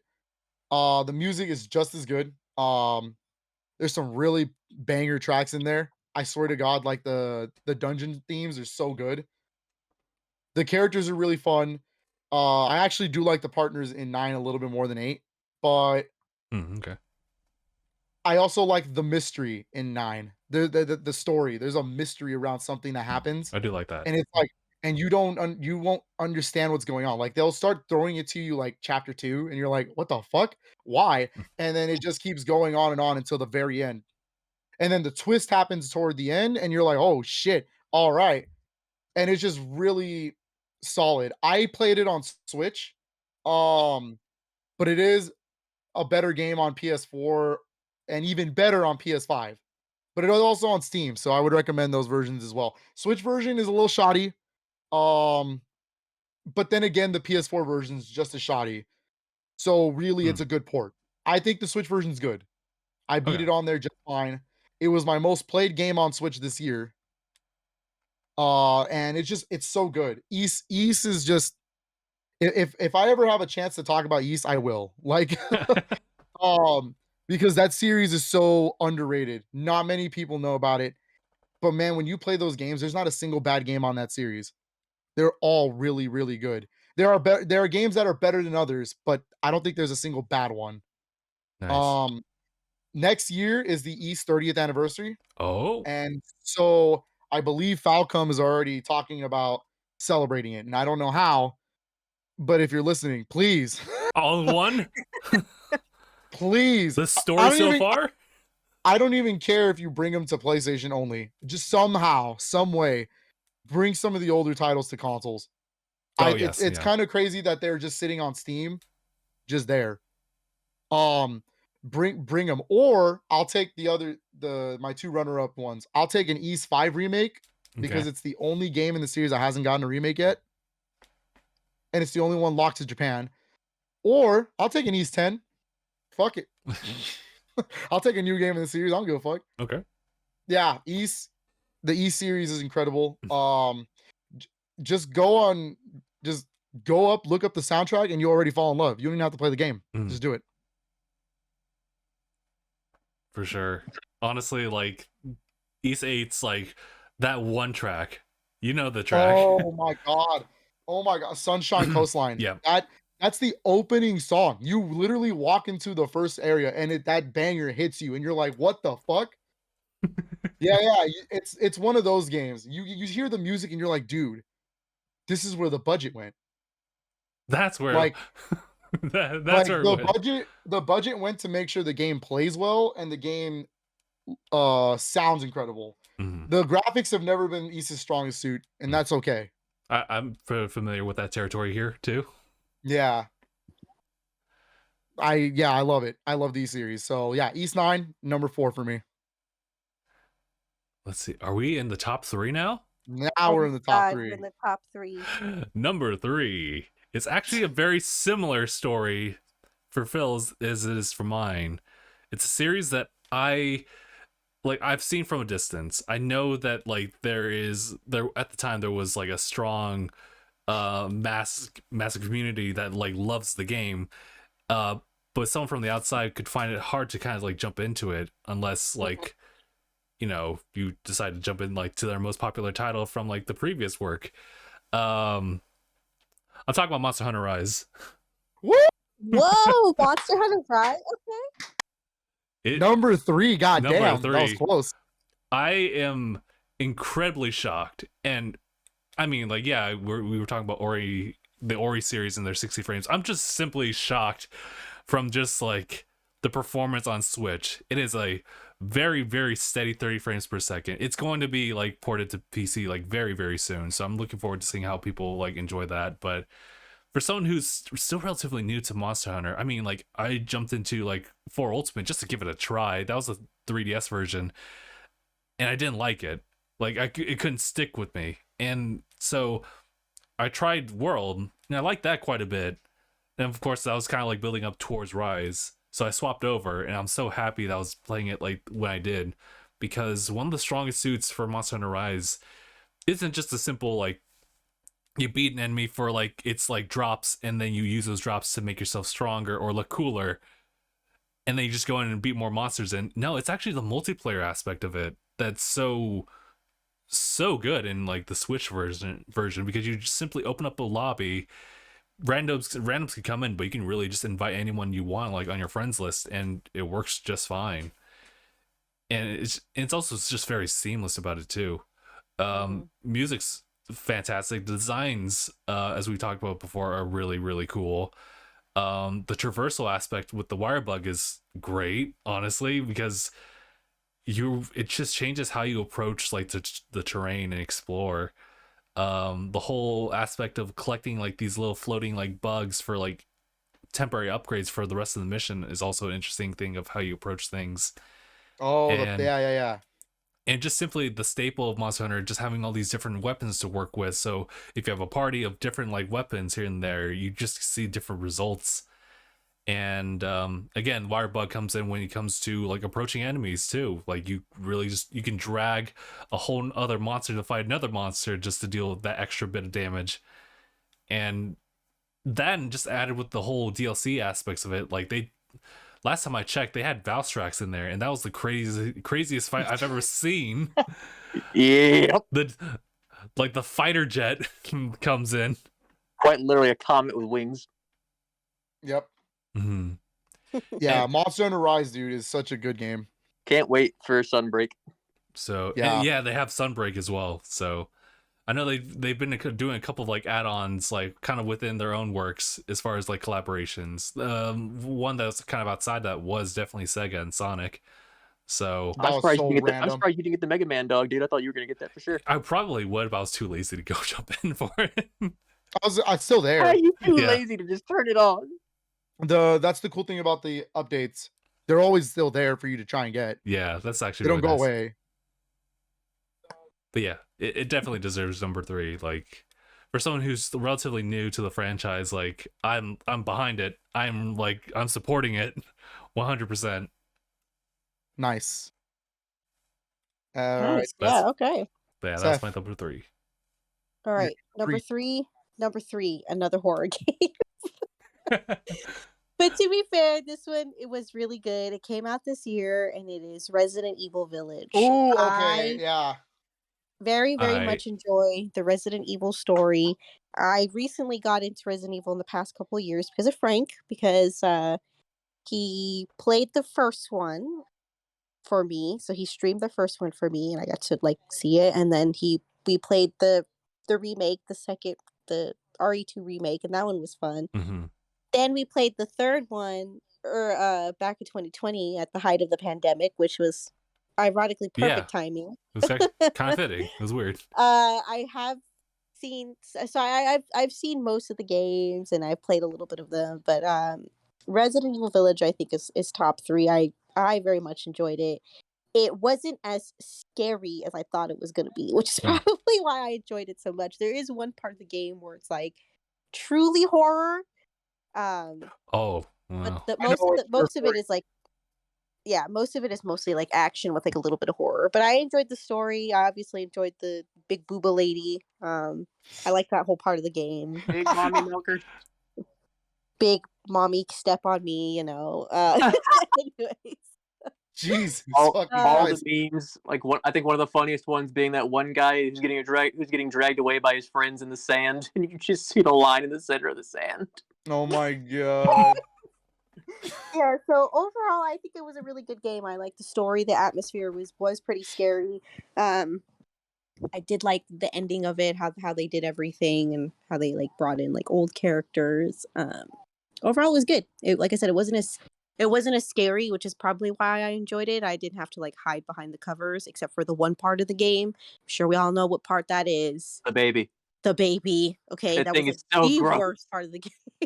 Yeah, that thing is so fucking good. Overall, though, I very much enjoyed it. It was a very, very good addition to the franchise, and I would like to see what they do next. Considering the ending of the game, I would like to see where they're going to go with it. Yeah, next. me too. So, that's definitely a game I wish I had gotten to this year. It came out, and there's so many other games, and I was like, man, I have to pick and choose. Yeah. If you get a chance, though, soon play it. It is very good. Like I said, it's a great story, and it plays pretty nicely too. I may or may not have a plan to do a marathon of that series. So. Oh yeah. I may or may not. I haven't decided yet, but I'm missing Village and Revelations 2. Then I can do it. Oh, okay. So that was top 3 for me. That's number 3. Solid. Nice. Understandable. Have a nice day. My number 3 is a game Anaya would beat my ass for putting it so low. But I know he would. And if he ever hears it, he'll fucking beat my ass because he'll be like, these other 2 games. He's probably watching He's right here. now. He's watching. He's watching right now. He's in spirit. He's He's just like lurking. he's like number 3. It should have been your number 1, you motherfucker. But watch. He's Yeah, like, I- no, I'm- wait, don't. locked and loaded right now. And this There this he is. game is he there? He's in the chat. Oh, Oh shit! Oh no! oh. Oh no! So I heard He's you were gonna beat talking my shit. ass. He's gonna beat my ass. But before I go to it, I want to say that Okay. I'm a big fan of the series, and maybe not as big as Anaya, but I'm a big fan of the series. And Best watch yourself. in my opinion, it is the killer app for the PS5. It's the best game on PS5 currently to date. It highlights everything that the controller can do. It highlights the performance. It literally is one of the best looking games of all time. The character models are so goddamn detailed. And just Oh. overall, the gameplay is so much fun. And number 3 is Ratchet and Clank Rift Apart. I know Fair, Anaya loves fair. that game, so yeah, Of course, you might get yeah, something from yeah. that one. Rift apart. Oh, he's Ratchet- freaking out. He said number 3. I know. Number 3. Ratchet and Clank Rift Apart, dude, is so damn good. I platinumed that game. It took me like 3 days, but I was like on it the whole fucking time. I really love that game. It is the best PS5 game, and Insomniac, in my opinion, is the best first-party company they have right now.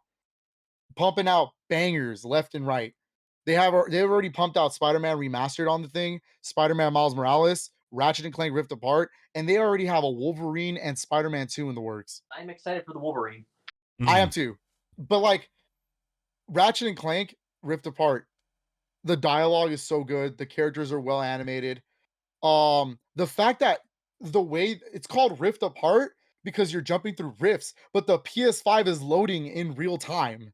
The fact that it even does that is just like, how are you even like, this is fucking wizardry. Like it's magic. It's literally magic. It's that Ratchet and Clank Rift Apart is the next gen game, in my opinion.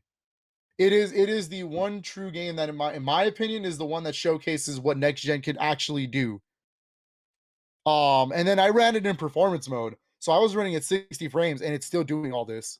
Nice. And like the controller, the Mhm. triggers, the way that you don't have to push the trigger down all the way to get a shot in, but if you do, you get double shots, stuff like that. The way everything vibrates, dude, when it's raining and you can feel everything on the controller. Oh, it's I was like, crazy. What? oh God, dude. That game is so wonderful. And I love it. It really is the best PS5 game out there. And it's number 3 on my list. All right. Just to relay what Naya is saying in the chat. First of all, he said acceptable. Also, Acceptable. yo, number 1 and number 2 better be Godsends, or I'm gonna go Frank Castle. Lord Lookington says number 1 is Nickelodeon All Stars Brawl. I bet. Nah. Who knows? Go ahead, Justin. Okay. It's Metroid Number Dread. 2. It's Number Metroid 2? Dread.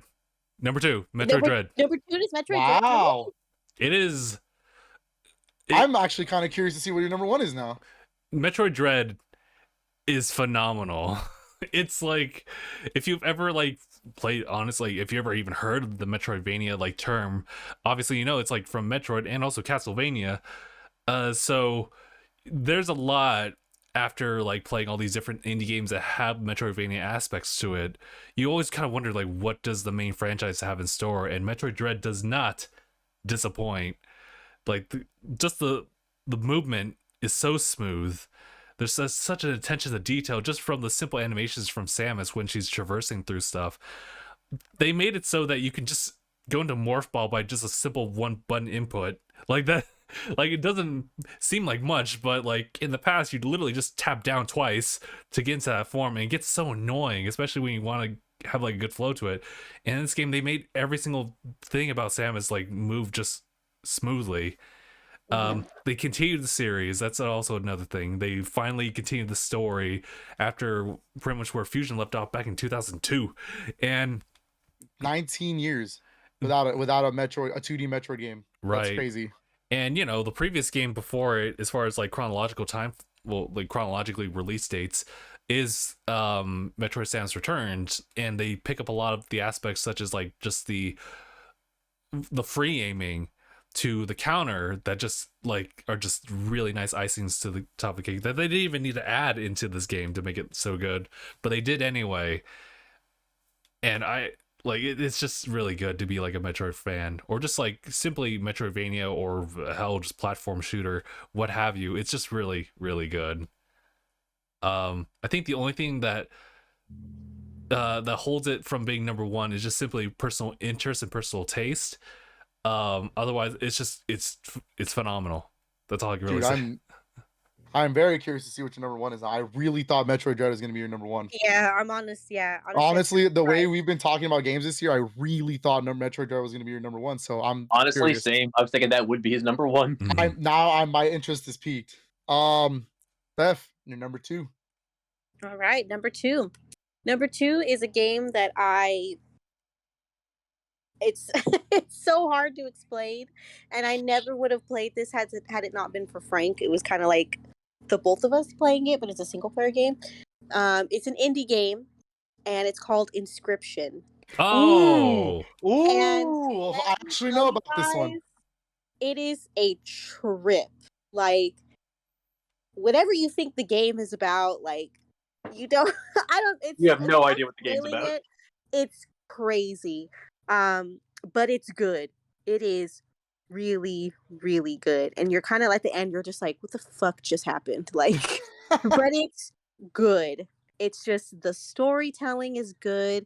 The way that they present like the different sections of the game is good. I don't know. It's honestly number two for me because it was a trip, and like having to go through the game. I don't know. It's just, you guys just have to play it. Like, that's all I have to say is you guys have to play Inscription because it's honestly like a trip. That's all I can say. But it was definitely really, really good. I had to put it at number two. It's definitely in like my top 5 for sure.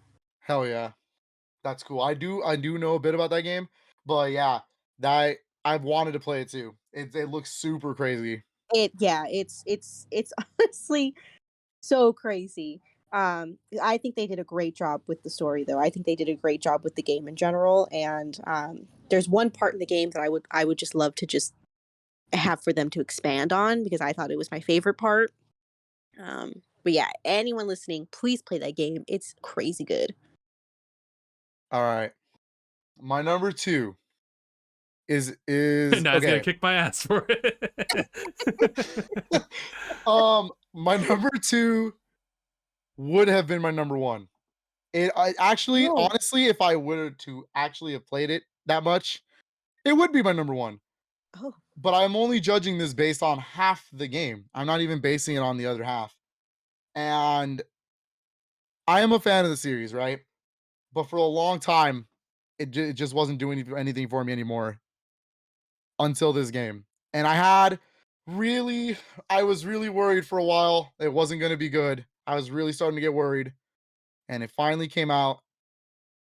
And as soon as I started playing, I was like, okay, we're back. And I love it. And that's Halo Infinite. My man. Shoot. Would have been number one. Oh. It really would have been had I have actually played through the campaign yet. I'm literally going to talk about this based on the multiplayer. It feels like Halo again. And it's something I don't know how to really explain this to you or anybody, but Halo has a certain feel to it. There's It a does. certain weight. Very there's a specific certain feel. Yeah, no other FPS series. It's not even my favorite FPS series of all time. That goes to Doom. But Halo has a very special feel to it. It does. You And know no other when you're picking up FPS. Halo. Exactly. You have no other It's no like other picking up a franchise can do it. basketball. It's like picking up a basketball and then picking up a football. This is not a basketball. Yeah, like it's very distinctive. Halo 5 Guardians did not have that. Halo That 5 was like Guardians. an odd combination of the basketball and the football put together. Yeah, Halo 5 Guardians felt too modern. It felt like they were trying to push the series so forward that they just didn't know what to do from there. Just a little too far. Halo Infinite, on the other hand, a nice blend. I don't even want to say a blend. I think it's so precise. Even though it is modern, it is modern. You're running. That's what I mean. Like the modern blend with actual Halo feel. You're doing. I mean, fuck, the buttons are mapped like Call of Duty. Like it's everything. And then the new weapons that are in the game, the maps. They're gonna be adding more. Much fun. The maps have been like some of the best in the series has so far, except for that one roundabout one. That one kind of sucks. But other than that, like, I think the progression is kind of wonky for sure if you're talking about like the season pass. But if you're just playing it just to have, like just play Halo again, you have no excuse to not play it. It is a free to play game. So for all those wondering what my number one was, multiplayer is. I was gonna The say, reason like, I you're inputting a lot. Yeah, I haven't. Is he playing the song in the background? Oh my god. I had that set up. But like Halo Infinite would have been my number one because I've heard so many good things about the campaign. But I think and hoping next week on the streams, twitch.tv/motionman64, that I will be finally playing Halo Infinite on stream. We just have to finish 5 and I'm good to There's go. a glitch you can do right now to do couch co-op. As I heard, the co-op technically isn't going to be out until May, but there is a glitch already. Like what? Yeah, but what is there is incredible, and it would have been my number one had I've actually played through the campaign. But as it stands, the fact that the multiplayer by itself so fun. is literally my number 2 is just so damn good. And it's another game that my wife enjoys as well. We literally have been playing it split screen on TV. Nice. Like we've just been playing split screen. We have our own accounts and we're just going through it. And we're just trying to get through the season pass. And it's been really fun. Oh, I bought the premium pass, dude. I'm trying to get through it right now. All same. What level are you at right now? 25. 70. All right, well, Mark, not everybody can overcompensate like you. But Halo Infinite's my number 2. Right. But I really do enjoy it a lot. And it's my only Xbox game on this list. And the fact that it's number 2 says a lot. Damn. And the fact that you're saying that if you'd played the campaign, it probably would have been number 1. Probably would have been number 1 because I really do love Halo. It's like I said, it's not my favorite first-person shooter series. Doom takes that in spades. But it's a damn good one. But my god, dude, it's definitely like my second favorite for sure. I think that's Justin. Yeah. So I need to hear your number 1. Number 1. Okay. I need to hear it. I just want to like put preface in the fact that like I played the campaign for Halo. It's not on the list. It's because I just want I gotta beat the campaign for Halo. I need to beat the campaign for I need to beat the campaign for Halo to really get like a gist of it because it's different with like Monster Hunter Rise because like I'm like as I've said I'm not really too big on like first person shooters, but the campaign for Halo is just like I gotta for that series. Yeah, but having said that though, the number 1 does a fantastic job in checking all the marks personally for me, so much so that like honestly that and Metroid Dread is really just a toss up or a flip of a coin. Like wait a minute, I think I might know what it is. Yeah, I don't know what it is. Ladies and gentlemen, Scarlet Nexus. I knew it. Ooh, damn. Scarlet Nexus checks off a lot of points for me. I know. Seriously, me and Justin talked a lot about that game, and he really was passionate about it. I knew he really loved it. Crazy! I just got it. That's actually I installed it already because it's a good ass game. After I beat Kina, that's gonna be the next game I play. So yeah, it's a really good game. Pretty much, it follows a similar trope as like any kind of like JRPG where it kind of gives you a plot to work with, but there's as part of the norm, there's a lot of underlying things that you'll find out later as you progress through the story. What set this one apart is one's an action RPG, but 2, just like the combat within itself is pretty sick. It's pretty addicting to kind of go back and forth on it because they have all these different mechanics like tied into it where you can really approach combat like however you choose to make it. There are definitely effective routes here and there to go for it, but you don't have to be like tied to doing like those. You can just choose to do it like whatsoever. Like it's one where like it's a game that like I actually went onto like the Reddit thread for it to share like some of my gameplay and get some feedback from other people as to like how to like better like myself like as the player and benefit from that. And I haven't even talked about the music. The music is crazy because it's like it's a blend of different genres and it's kind of different from each scenario and level you go to. There's a bunch of side quests that you can take that honestly are the most minimal thing. Like I completed the game. Like I actually completed the game because of how kind of easily approached it could have been. 100%ed it. So really, holy shit. So they've added a couple add-ons here and there. There's currently like 2 DLC packs that you pay for different like cosmetics and some different add-ons here and there. But nothing story related, unfortunately. Nothing like strongly story related. What sets this apart from all the other games on my lineup is because of just like the strong chemistry that every single character has. Like there's gonna be one character you may not like, but you'll like that person anyway later on. I know exactly who the fuck you're talking about. Everyone, That's cool. Not everyone. It's just so obvious. Yeah, every single character in the game has some dynamic to them that you may like. You might like cling on to than others, but at the end of the day, like as you develop bonds with them, and obviously like one of the alluring things is just to connect with them in order to like make them much more efficient when you like go into combat. That's just like the gateway to it, but then you ultimately just kind of like where they're going with it because just like how they like wrote the characters, it's just really good. It's kind of like, I guess, you know, I wouldn't say it's like too natural as like Final Fantasy 15's like brotherhood like dynamic. That was that was a different level, but this one's kind of close to that. And I think that this accumulation of like, or the general scope of just like the combat, like just being as tight as it is, but also has room for improvement, in addition to like the story and how like interesting it can be, and tie that into like just like some memorable characters, just kind of like does it all for me. So that's why I say that Scarlet Nexus for me is the number one, like out of everything. That's crazy. I really did not see that coming. I remember you guys playing it a lot, and I really wanted to, but I think Scarlet Nexus was the same month as a couple of other games, and I was like, man, I can't afford all this at once. So I had to let it go, but I did just pick it up on sale. It's in my shelf now. It's installed. It's ready to go once I'm done with Kino Bridge of Spirits. So I can't wait to play through it now. Nice. Mark. Yo. I think you already said it, but you might as well repeat what your number one is. Number one. It's Infinite. Without a doubt, it's fucking Infinite.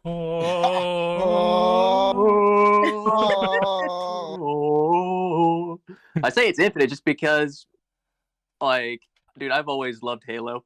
I've like just seeing it come back with Infinite, just how fucking great it is compared to the last few entries we've gotten in Halo. It definitely, I feel, deserves. I feel like it has a chance at Game of the Year in 2022 at the official awards.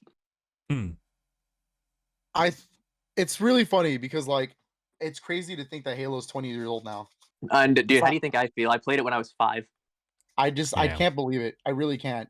And the fact that Halo Infinite is this good now, like, is a testament that it really, there wasn't, Halo 5 was just a misstep.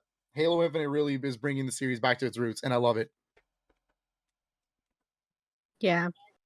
Damn. And then of course we also have that's the thing. It's like I'm very curious. There's a bunch of games that I've played. Not a lot of them are new. That's why I included Kakarot's DLC as number 2, and I of course added the Sea of Thieves. Yeah. Like I played a lot of additions this year. There's a few games I played this year, but I just didn't know if there were any necessarily that I could count as some of my like incredible of this year. Yeah, but like the thing is, like, think of it this way: look how many games get updates. Like, yeah, this is it's true. Crazy. I have always been a fan of live service games. I like that keeping a game alive is absolutely plausible. I think that's great to see. And the craziest thing is that like when given to the right hands, the community really just backs it. They will. Oh yeah, absolutely. They'll do it for you. Yeah, definitely. And like Halo, I'll say that all the time about like No Man's Sky. Like the community actually has gotten so good. And Halo Infinite seems to be the next game that's going to be gone. It's going to be going for a while. Oh yeah, the community is super behind it. They're being super like They're being super critical, but they're also being fair. Yeah. All right, Seth. All right, number You're one. number one. Number one game of the year. I loved this game so much that I bought it myself and played some of it. So Frank actually was the one that showed me this game first. He bought it and was like, "Hey, watch me play this game." And I said, "Okay." I was like, "All right, I'll watch you play it." And I absolutely fell in love with it. So I bought it myself and played some of it on my PC, but it is Death's Door. Death's Door is my number one game of the Yeah. year. I absolutely love that game. I love the art style. I love the music. I think the music is probably my favorite part of the game. The music is so good. Absolutely good. Every song is a banger. So good. And the storyline's great. It's easy to play, you know, it's not very complicated. Again, I love the art style. I love the cutesy little art style, but like the seriousness of the game. So it's like a nice contrast. I like that you get to play a little crow that you go around and Yeah. you know, it's cute. The characters you meet in the game are fun. Definitely very memorable. There's definitely some funny moments in the game that you like laugh at because it's like really ridiculous, but fits with the theme of the game. Um, I had a great time watching Frank play this game. We went through the whole story and I was having such a good time. I bought the game on PC and I played some of it. I'm really excited for it to come to the Switch for my physical copy because I knew it was on the Switch, the digital version. I bought the physical copy. I can't wait to like get it so I could play it on the Switch. Overall, it was very well done. It's definitely one of these games like I definitely am very glad that I found or that Frank found and we got to play it, and then I eventually got to play it on my own.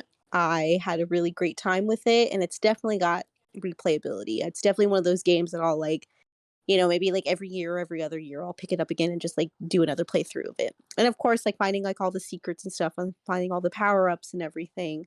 Um, I had a great time with it. But I think the music is what did it for me, is what puts it at number one because it's just so good. Um, definitely a top indie hit. So if you guys haven't played it, please play it. It's so good. Please do it. Do it. Yeah. Do it right now. From After the this minute podcast. from the minute I saw Death's Door at E3, I was like, this is gonna be a really good game. And I'm glad I was right. I really want to play it. I have the Switch version pre-ordered, so that's why I'm waiting. Yeah, Mhm. so I Why have didn't the make Switch my top version 10. pre-ordered, so now I'm gonna play it on the Switch. I'm really excited. But yeah, definitely game of the year for me. Hell So yeah. number one. Number one. Number Okay. one. My last one, right? Number one. All right.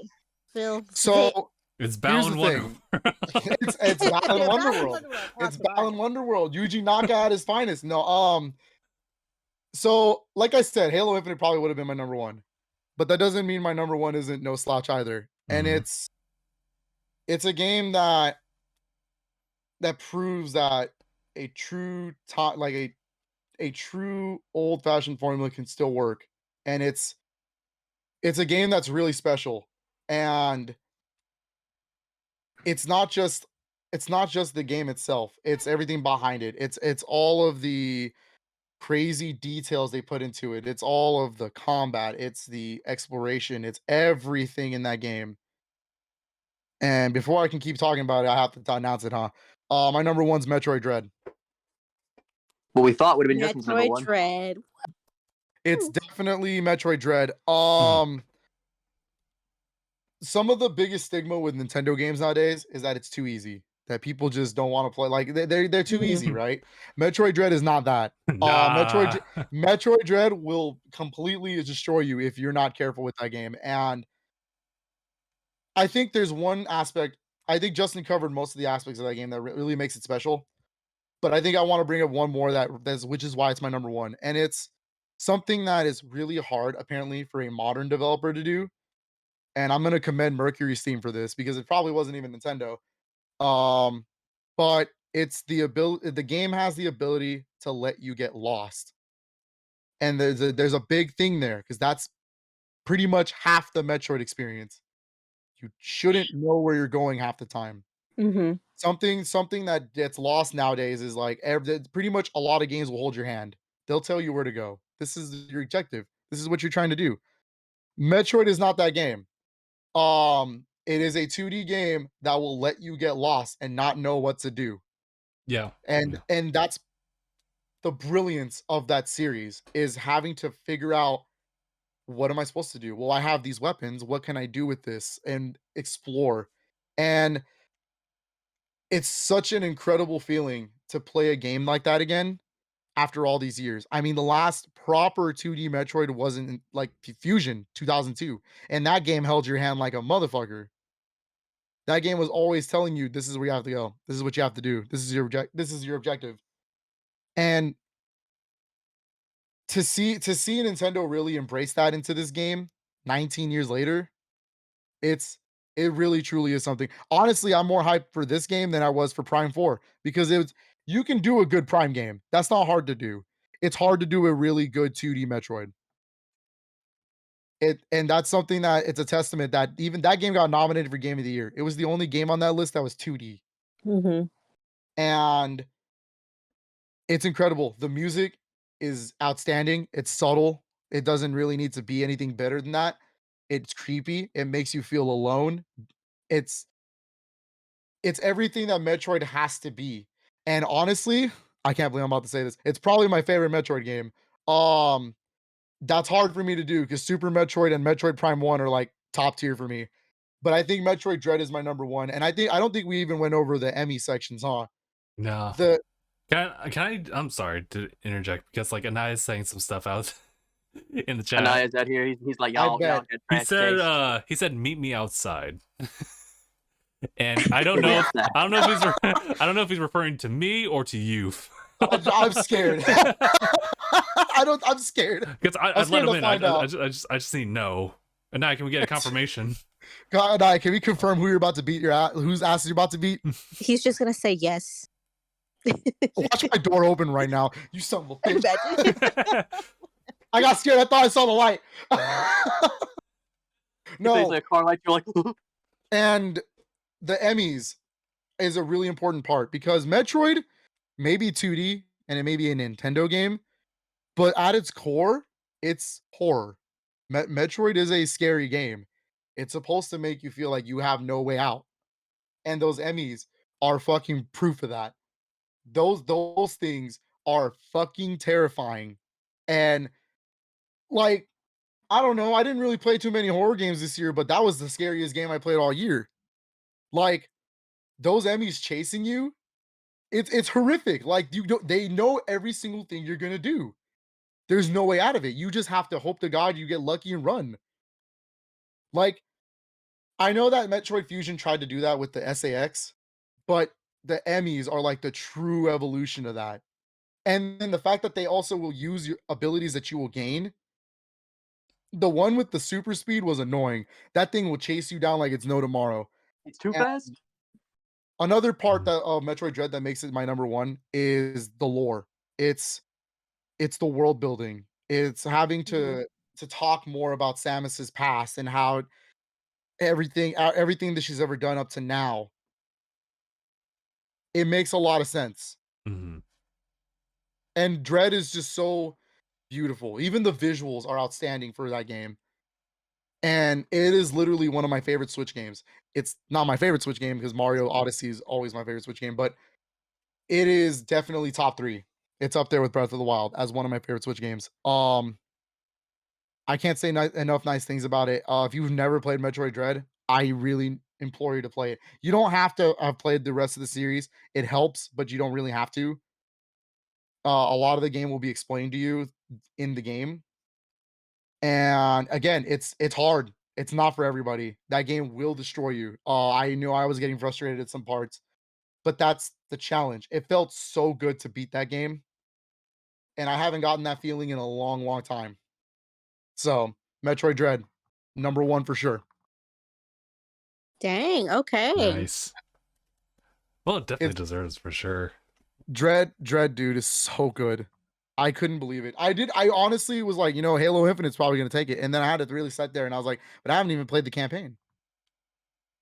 And I was like, It was a really big toss up between my top 3. Between Ratchet and Clank, Halo, and Metroid, because those were all such good games to me. And we should just be commending that all 3 first-party companies had something in my top 3 this year, which is really rare.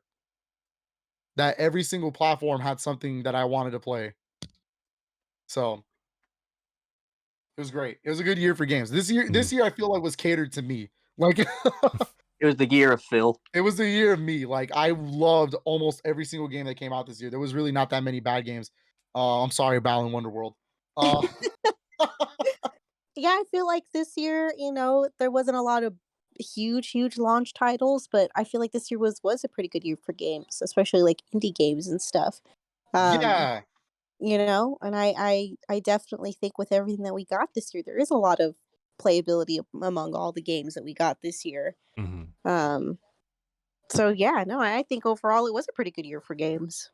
It's very good. I think the fact that a lot of games got delayed sucks, but because of that, a lot of smaller games got to shine this year. Right. A lot of games that probably would have missed under the radar got to truly be something this year. Like It Takes Two. Are you serious? Like, how did that win game of the year? I don't know. I'll find out soon, but I can't believe it. Like It's so wild. It's wild. It's wild to me that there's this many good games this year. Yeah. And I still have to spend more time with Returnal. I want to spend more time with Deathloop, I want to finish Kena Bridge of Spirits. I mean, I have a fuck ton of Switch games still sitting there that I gotta finish. Same. Like, yeah, and then Xbox, I just picked up a Plague Tale Innocence. That Series X version came out this year. I want to really play through that. So yeah, what a year! It has been quite the year for games.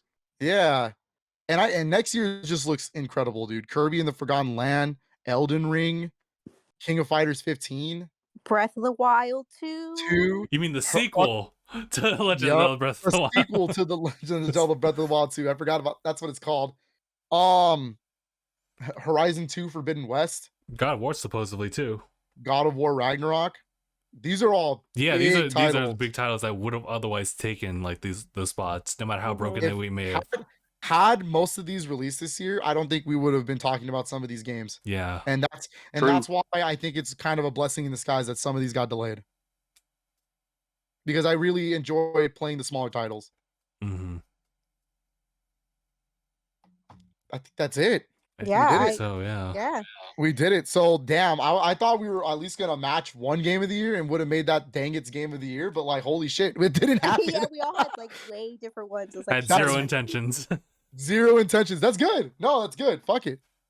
So we got Scarlet Nexus, Halo Infinite, Death's Door, and Metroid Dread. There you go. Those are really solid. Those are our picks of the year. So if those you guys are chat hella or solid. Watching, haven't played them, those are definitely high recommendations. The highest of the highest that we can give. My God, man. What a year, dude! I just gotta start playing games right now. I know. I gotta play some games. Like I'm just talking about it. I'm like, I gotta finish games up. I know. I'm like, I gotta play some games now. I have to go do my dishes first and then play some games. Yeah. I just feel so tethered to like the shiny hunt that I can't really like get past anything and like move on to the next thing. That's my personal like endeavor that I'm going through that I chose for myself. You'll get it, dog, and then you can finally start playing Pokemon. I'm actually almost done with it. I'm in the 7th gym right now. I'm gonna head to the 8th gym soon. Oh, nice. And then, but yeah, there's just like so many like on my list of just things I couldn't get to, and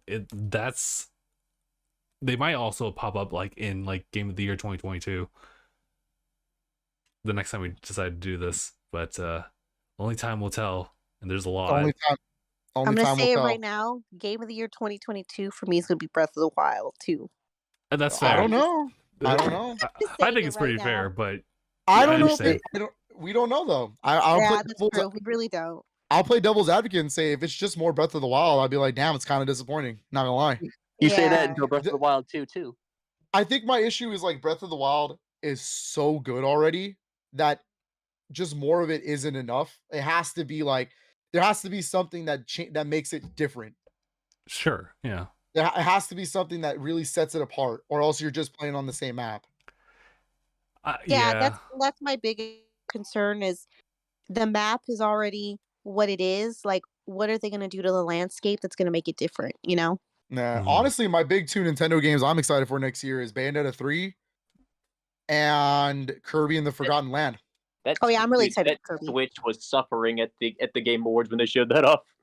What? Was it at E3? The fucking Bayonetta 3, that shit was suffering. Oh, I know. Dude, yeah, those are my most hyped up Switch games for PlayStation. Honestly, I think I'm already past the PS4 at this point. Nier Replicant was my only PS4 pickup this year. So Hmm. I think I'm just ready for just PS5 games. So I'm excited for God of War Ragnarok. I'm excited for Horizon, Gran Turismo 7, King Isn't of that coming out, Fighters like, this month? 15. Huh? Isn't Gran Turismo coming out like either this month or next month? March. March? I thought it was like even sooner than that. Oh fuck. No, you know what? Next month is Pokemon.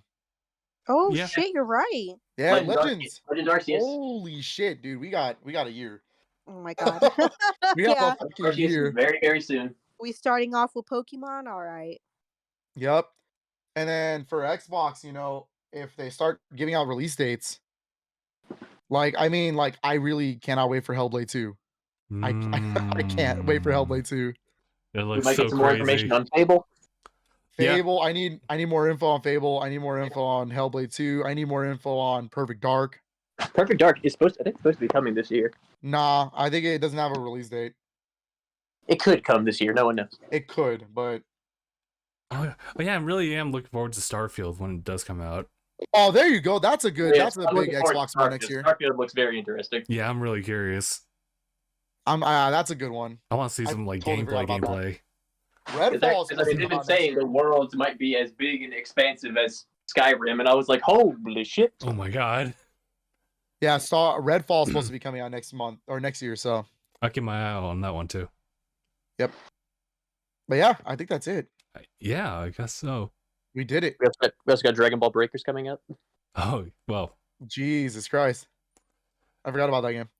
Been about all of you, that shit. And I said Beyond Good and Evil. One day. Whoa. I'm sorry. Didn't the creator of that game left Ubisoft to be a fucking animal man?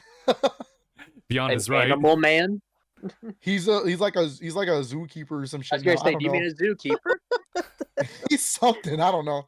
I don't know because he's not really a zookeeper. He's like studying animals and going into the wild and doing some other shit. I don't know, dude. This dude made Rayman. I don't fucking know.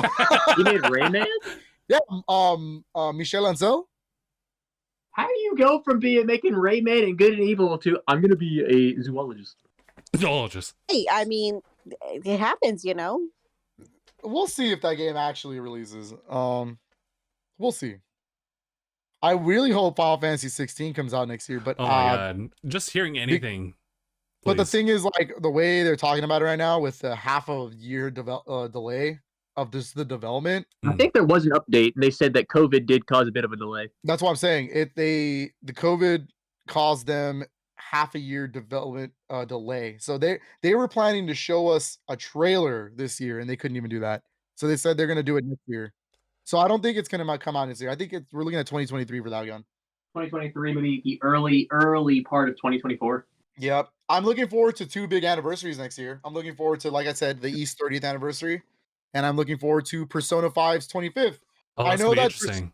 Persona's still making their anniversary announcements. Yeah, so Persona's anniversary is this year. It's actually going to be done by today, but they already have anniversary plans up until September of next year.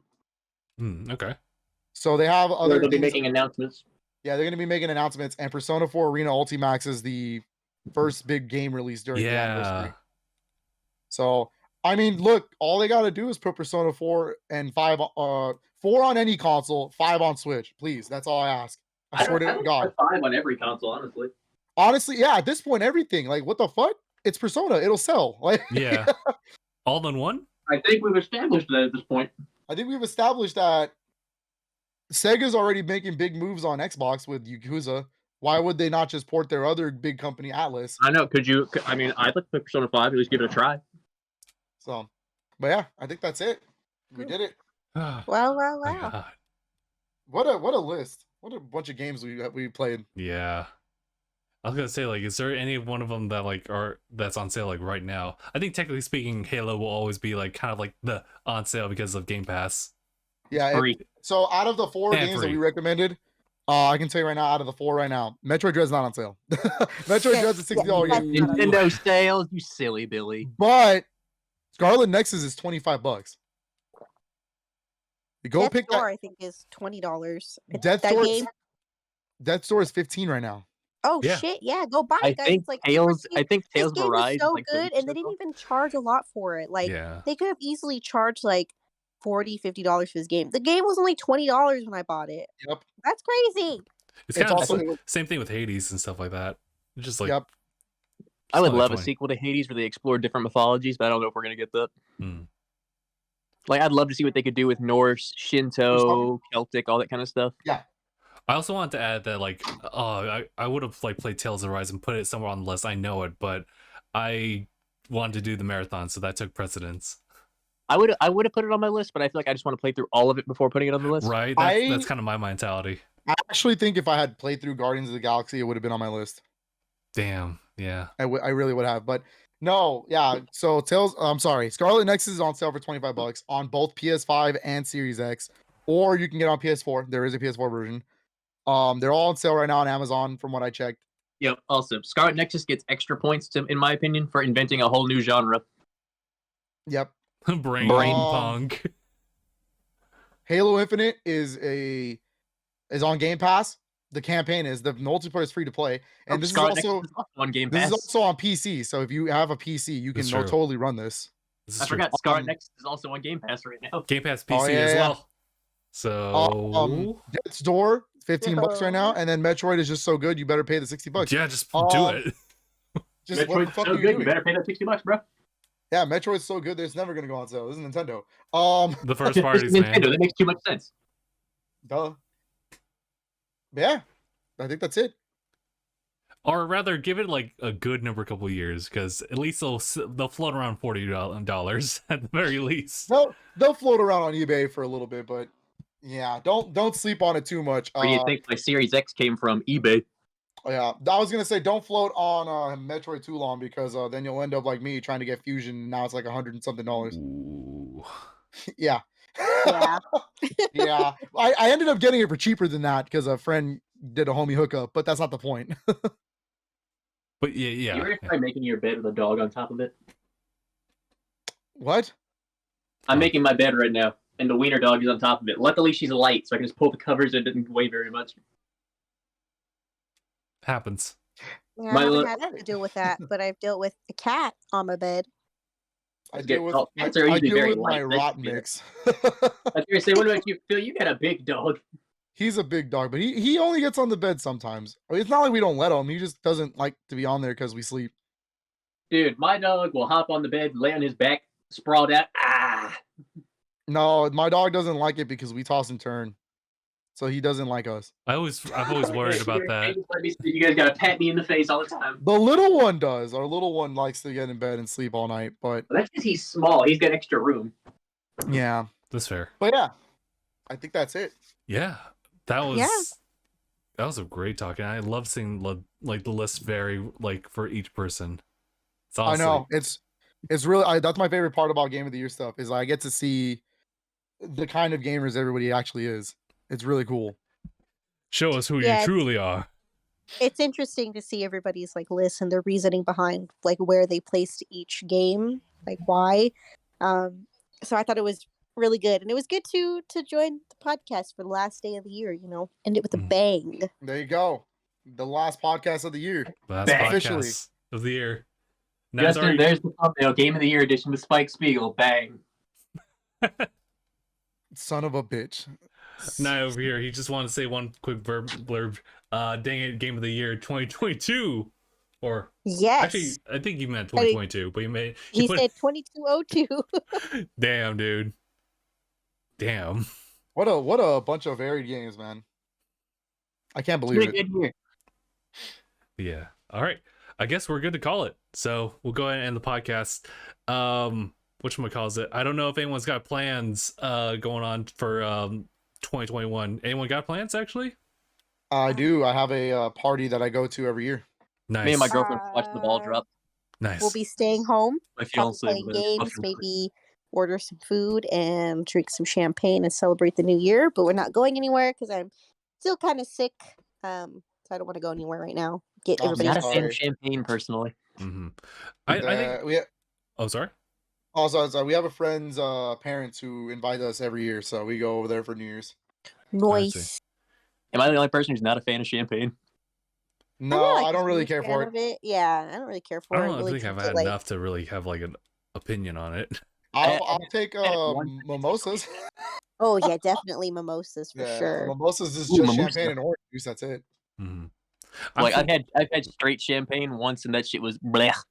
We there was one day where my old roommate, all she did was buy 6 bottles of champagne, and we were day drinking since the morning. Like we were just drinking mimosas all day, playing board games. It's pretty fun. You're See, like, that this is a sounds like a special good day. time. Yeah. I'm not an alcoholic. This is just a special day. Fair. Yeah, that's kind of like that's my mentality for a lot of these. I guess I'm an alcoholic, but that's not the point. That's beyond the point, right? Metroid Dread was my game of the year. Fuck you. Wait there, give me a crouching tiger.